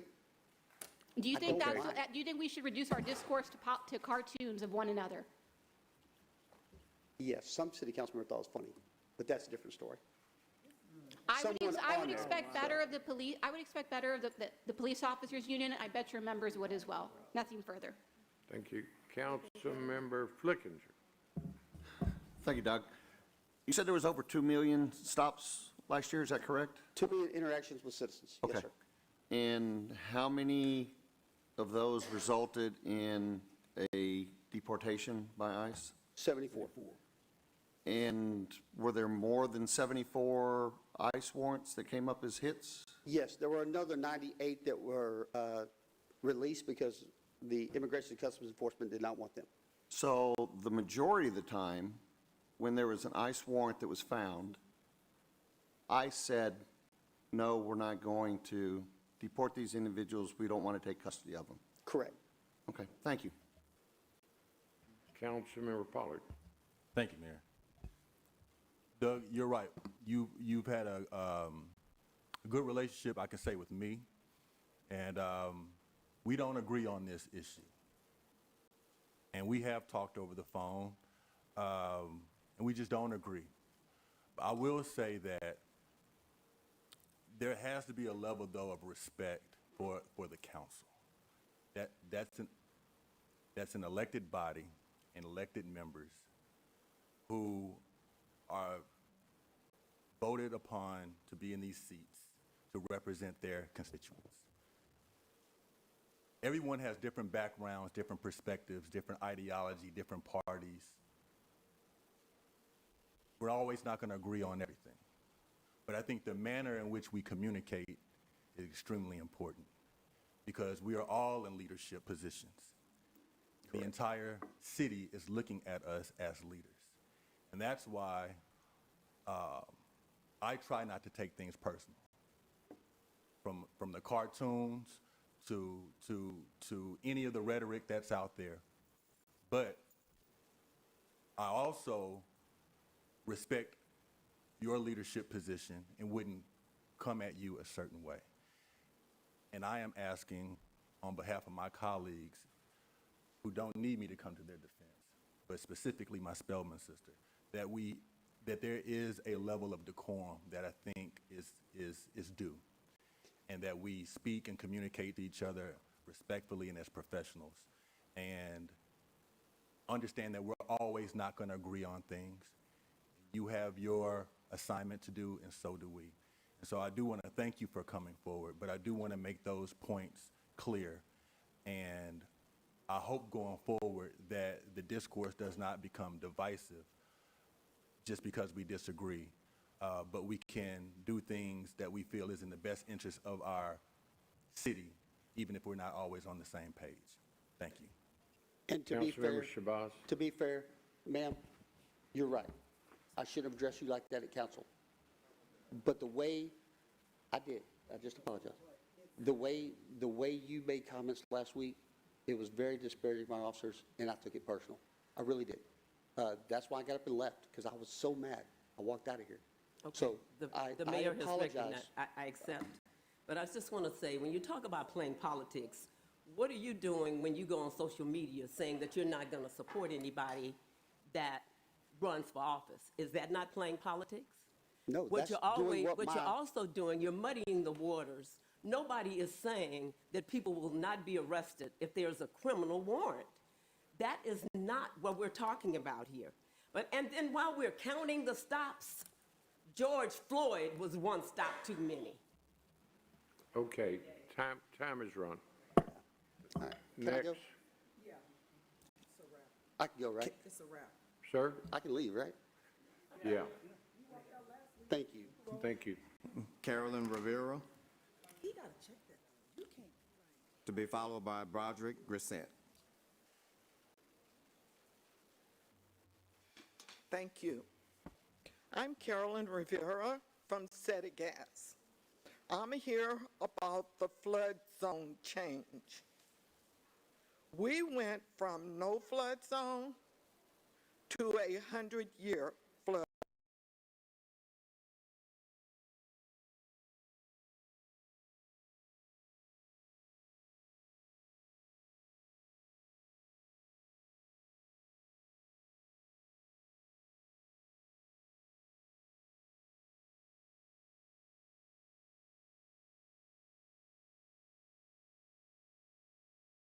And do what you want to do with them. There is more money, I believe, available for drainage than you know what to do with. So you do what you want to do with it. I suggest you stop saying that you have no funds and do the right thing. I may die in city gas from draining in flood waters, but because of your unfairness and lack of justice over the years, not just this group, other groups like you ignored us like we are not human beings. Yes, and I hope you have no peace until you focus on correcting our drainage problem. Ma'am, Councilmember Jackson. Thank you, Mayor. Ms. Rivera, thank you for coming in and sharing your concerns about the flooding. I know that's a major issue within District B, but I can say that we have quite a few projects, SWAT projects, that's happening right now. And so we will be following up with NOC. We'll be having a conversation with them to give them an update on the ditch maintenance ordinance, as well as the SWAT projects, just all the work. We have quite a lot of drainage projects is happening in the northeast side of town. So we just need to sit down and go over these projects with you, and then we'll discuss the new map, the flood maps. It's not saying that we're now in the flood zone. We were already in the flood zone. It's just the updated map. know. And so we'll sit down and discuss that with you. But thank you again for your continued advocacy for the area. I really appreciate you, okay? And may I say something in Go ahead. respect to what you said? Yes, ma'am. We're always promised something that's never done and never completed, and always an excuse Yes, for ma'am. years. I'm So with you. I will believe it when I see it. Okay, thank you, ma'am. Next. Broderick Grissett.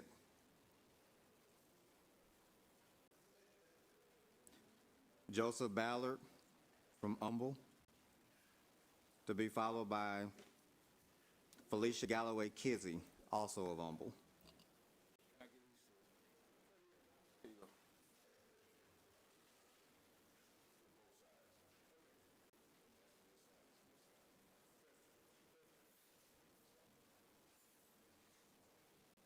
I apologize for your sister, because he ran me hot, being disrespectful. Can't let Abbott try to take over the city of Houston. That ain't what I come down here for. That's another story. I woke up Sunday morning, this past Easter, couldn't even leave out my driveway. I've been there 30 years. I live in the back of the community. I'm trying to figure out where all these cars is coming from. It don't take me but 2 seconds to get from my driveway to the front of my community. You got all these cars coming through the neighborhood trying to get to the church. When I moved out there, with number woods. Now we got the federal disposable company that need to be checked on because they out of compliance, mud everywhere. And now you got these new warehouses with Amazon. They got another 10 warehouses coming up. They got another 10 warehouses coming up behind us. When I moved there was woods. It took me 3 hours to get from my house to 59. If you look at those pictures, I got plenty of pictures. If it ain't the trucks, it's Amazon at 3 o'clock in the morning when people going to work. On Sundays, it's the church, the lighthouse. I've been down here before, Mayor, about this same issue. We pay taxes. We got to keep our community clean and nice. That's where we live. This church is disrespectful. The trucking company is disrespectful. Now we got Amazon. Then we finna have 10 more. So, and then you got HPD officers working at the church, stopping our community members from going to church or even coming out the neighborhood, wanting to arrest them, you know, want to bully them. Come on, man. We've been here. We was here first. Look at the pictures. We cannot get out of our community. You got the church on Sunday, you got Amazon every morning, and you got the trucking company every day. I can show you pictures in my phone where I'm talking mud. I'm talking about the whole street just muddy. We got to replace our flowers down to keep our beautify our community with dust and mud every day. They don't. Hey, we in Houston, we pay city taxes, utilities, whatever. Your time has but expired. we in Humble. Something's got to be done. Our next step, we're going to have to file a lawsuit. We need to have a meeting with the church, need to have a meeting with Amazon, whoever owned that, and the trucking company. They are disrespectful at their church. I don't want to hear nothing about what they talk to the pastor, whatever. They trying to get their dollar. We trying to get out to enjoy our life, our Sundays, our everyday life. It's pitiful, man. I got pictures to show it. Thank you. Councilman Jackson. Thank you, Mayor, and thank you, Mr. Bala, for coming in. And I know this is something that you've been like I'm sick of it. on my I'm sick of phone, it. on the phone, and calling my office and about the traffic. And I did reach out. I told you I reached out to Pastor Keon, and we did meet with the church members, a couple of his team members in January, to look at expanding the road and exploring partnerships with the other developments that's happening around there. And so I did let him know about Easter Sunday, and Pastor Keon sent a couple of representatives here that's in the audience that's going to address the council about this issue. And of course, after they address council, I would love to create, have a conversation with the community, as well as the church members, the leadership of the church, to see what we can come up with to mitigate this issue. I know it's frustrating, but we're going to have to come up with the way to coexist. There's already a 4-lane street. Mm-hmm. If you look at those pictures and the pictures in my phone, I had to go down the media just to get to the freeway. When I got to the church, I was at a standstill. Mm-hmm.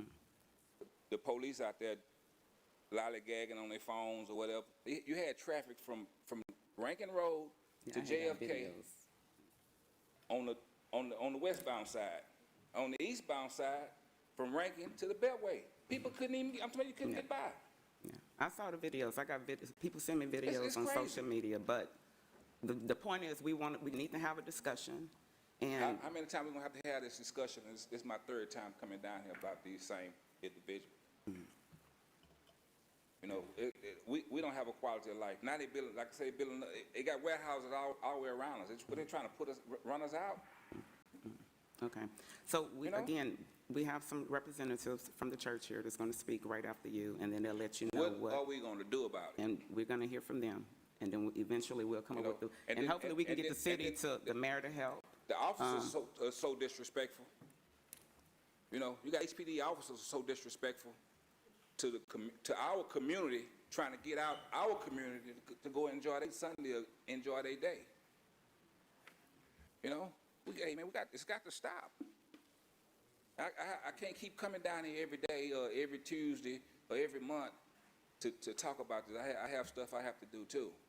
You know, it's unsafe. Look at some of the pictures in my phone. You wouldn't believe it.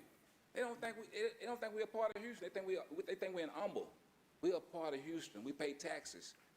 You just made a really important point. You're talking about Humble. Yes. The church is in Humble. Yes.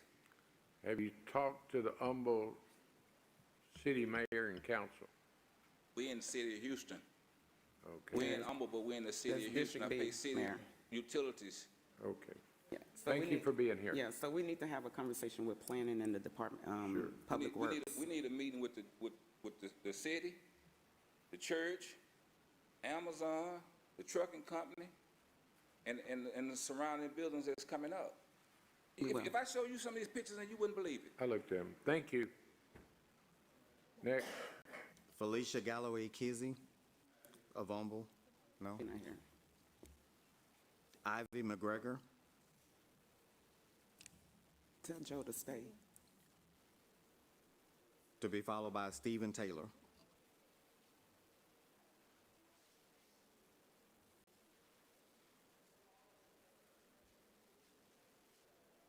Good afternoon, Mayor and Council. It is not a coincidence that we are towards the end of the docket today because we represent Lighthouse Church and Ministries, which is a safe place in our community. Lighthouse Church and Ministries very quickly serves our community richly. We serve individuals that are housing insecure. We serve individuals that take care of children that have needs of sensory spaces. We also have a senior community that is very, very vibrant. And we have a tagline that we live by, that we are a light that loves, lifts, and leads. We are serving the greater Houston area, and people are coming by the thousands, and we're honored to serve them.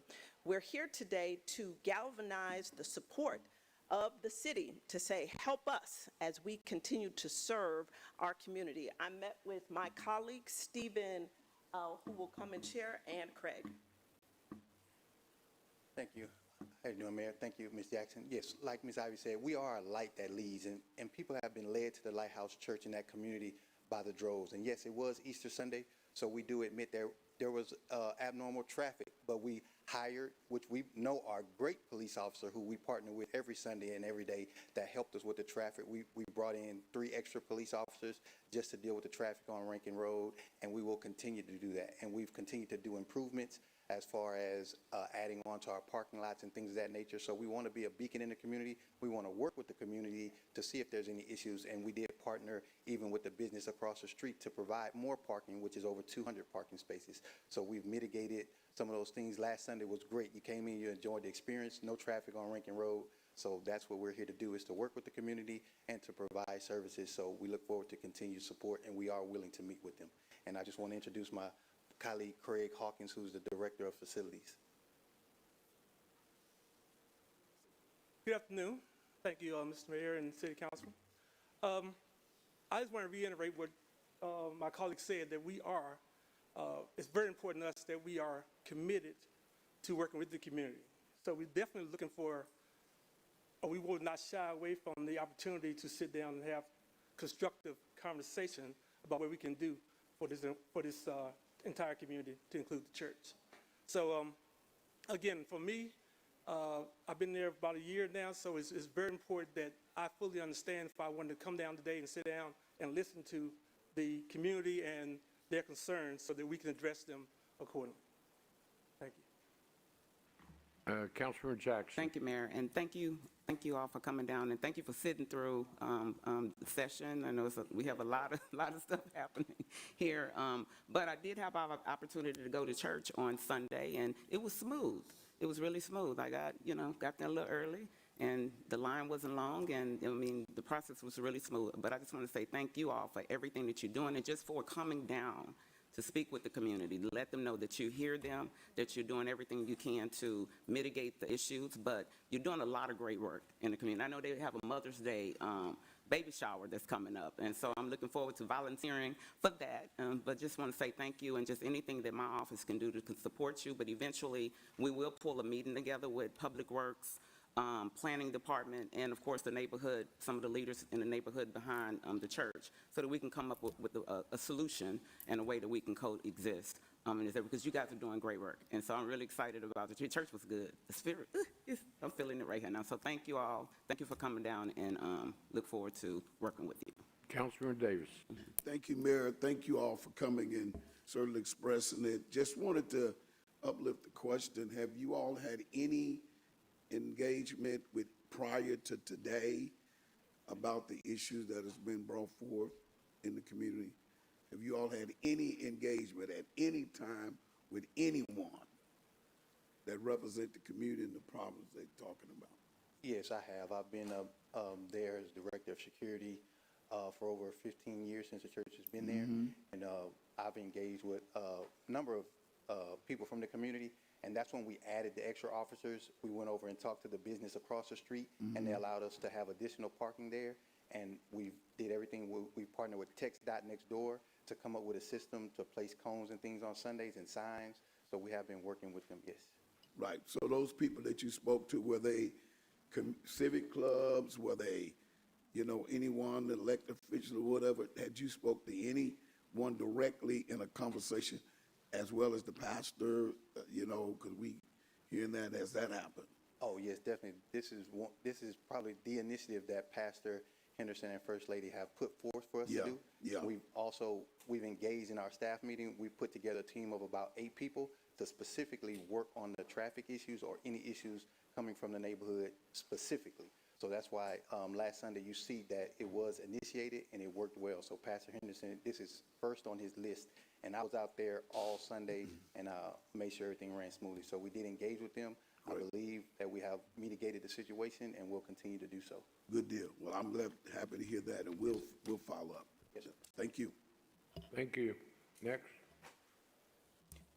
Delphina Sparks.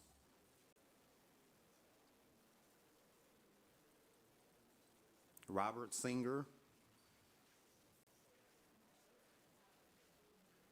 Jeanette Spencer of Spring. No. Ashraf Mahmood of Katy.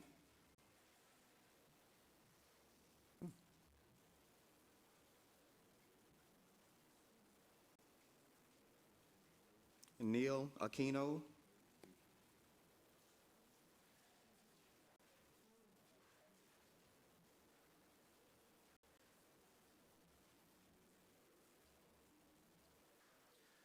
Thank you to the people of Houston for providing this forum. I want my remarks, please, today in the context of Mayor Whitmire saying earlier today, there's only one opinion that matters, and that's the governor's. So you're told right off there's no rule of law. You're told right off that there's no rule of law. Thank you to the Houstonians who created the political climate where passage of the ICE ordinance was possible, to Council Members Salinas, Kamen, and Pollard for sponsoring, and for the 12 who voted yes. Council must stick to the vote it made. White supremacists and authoritarians are unappeasable. Abbott and Paxton are unappeasable. The police and fire unions are unappeasable. We bust the budget for them, and they turn around and endorse politicians who threaten us. Thankfully, recent council elections are showing that the police union endorsement is increasingly a liability. Let's work to continue that in 2027.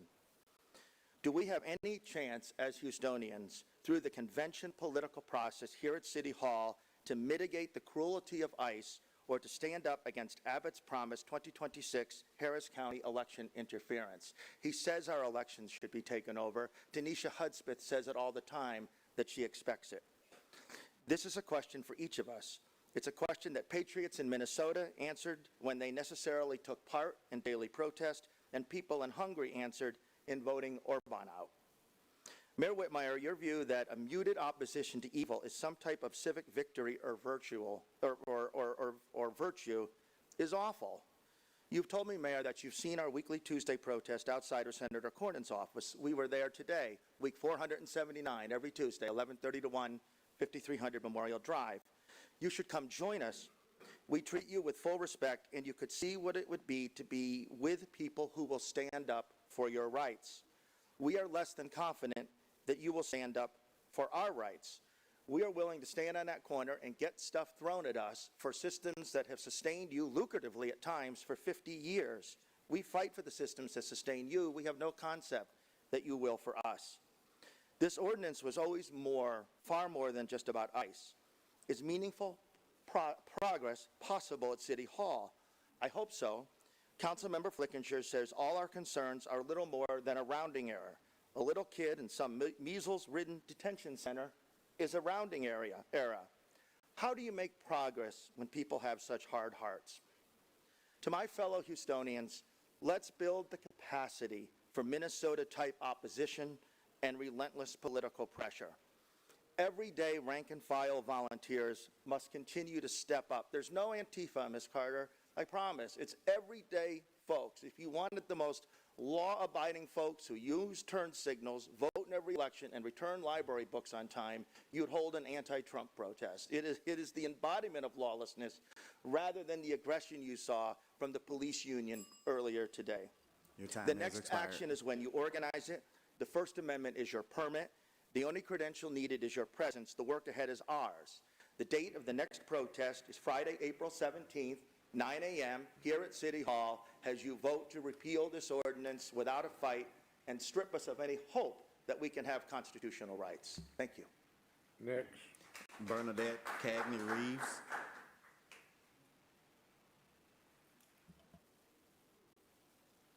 To be followed by Ozell Johnson.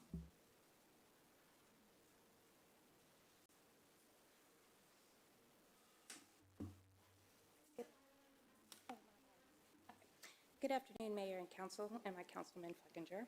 My name is Bernadette Cagney Reeves, and I'm a participant in the HPD Homeless Outreach Team, or the HOTS team. I am here to formally request a performance audit because a recent incident exposed a critical failure. The program does not provide real-time verification of participant status during active situations. On Good Friday, I was subjected to a non-consent tow by a neighboring agency while I was present and able to move my vehicle. Because HPD HOT was closed for the holiday, there was no mechanism for officers to verify my status. I later contacted HPD and was told by a lieutenant that the program is essentially a mail-only service. As a result, I was left stranded on the side of a strip mall with no assistance. This is not just a single incident, it's a systematic failure. A program designed to support vulnerable individuals cannot depend on business hours to function. Without real-time verification, participants are not recognized in the field, and the protections the program is supposed to provide break down at the point of contact. This raises serious concerns that warrant a performance audit. First, verification failure. Why is there no 24/7 system to confirm participant status during active encounters? Second, training and consistency. Why is there a disconnect between the program's intended purpose and how it is understood by HPD's leadership and other agencies, especially neighboring jurisdictions? Third, program effectiveness. If participants cannot be recognized or supported in real time, is the program meeting its stated objectives? This is a public safety issue. When coordination fails, vulnerable individuals are placed at risk and city resources are used inefficiently. I'm asking the City Council to direct a performance audit through the City Council Controller's Office to evaluate these gaps and ensure the HOT program delivers the consistent real-time support it promises. No Houstonian should be left stranded because a safety program only works during business hours. Thank you. Next. Ozell Johnson.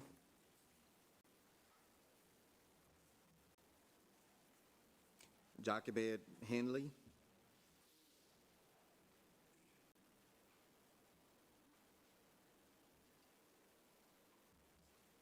Melissa Rowell.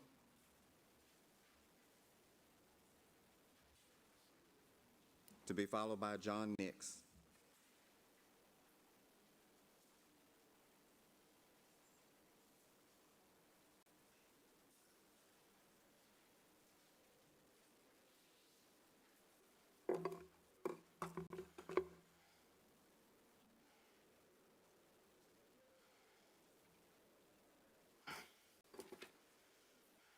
Mayor Whitmire and City Council members, I'm Melissa Rowell.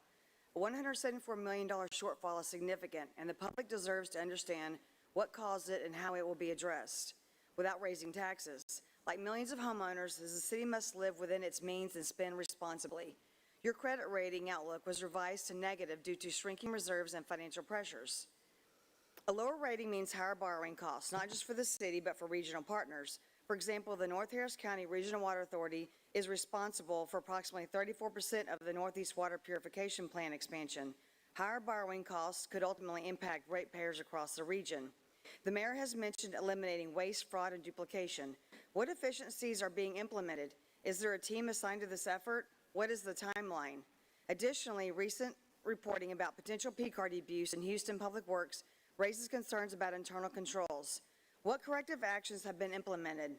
Are department managers approving purchases and invoices more closely? The public is looking for transparency, accountability, and a clear plan forward. Thank you. Thank you, ma'am. Next. John Nix. To be followed by Michelle Eigenbohr from Hockley.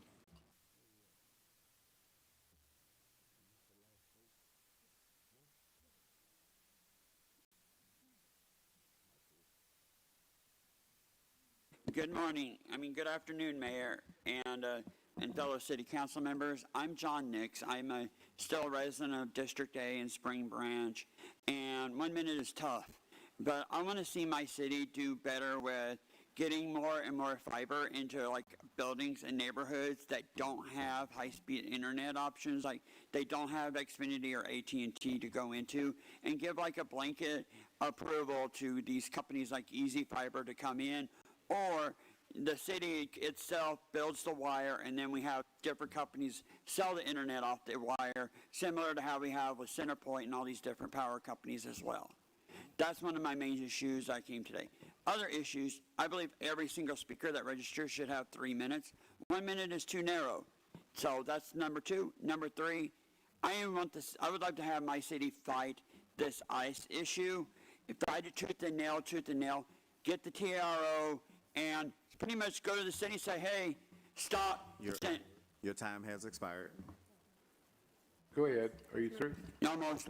And have the city stop sending money to the state in retaliation and say, hey, we need the money here.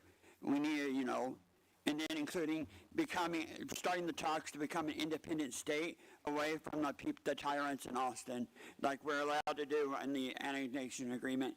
ICE is completely unbiblical. It's even in the Bible to welcome all day to strangers, and I'm out of time. Very good. Thank you. Next. Michelle Eigenbohr of Hockley. Actually, I don't see. Joseph Mamari. This completes the list of speakers. We stand recessed till 9 in the morning.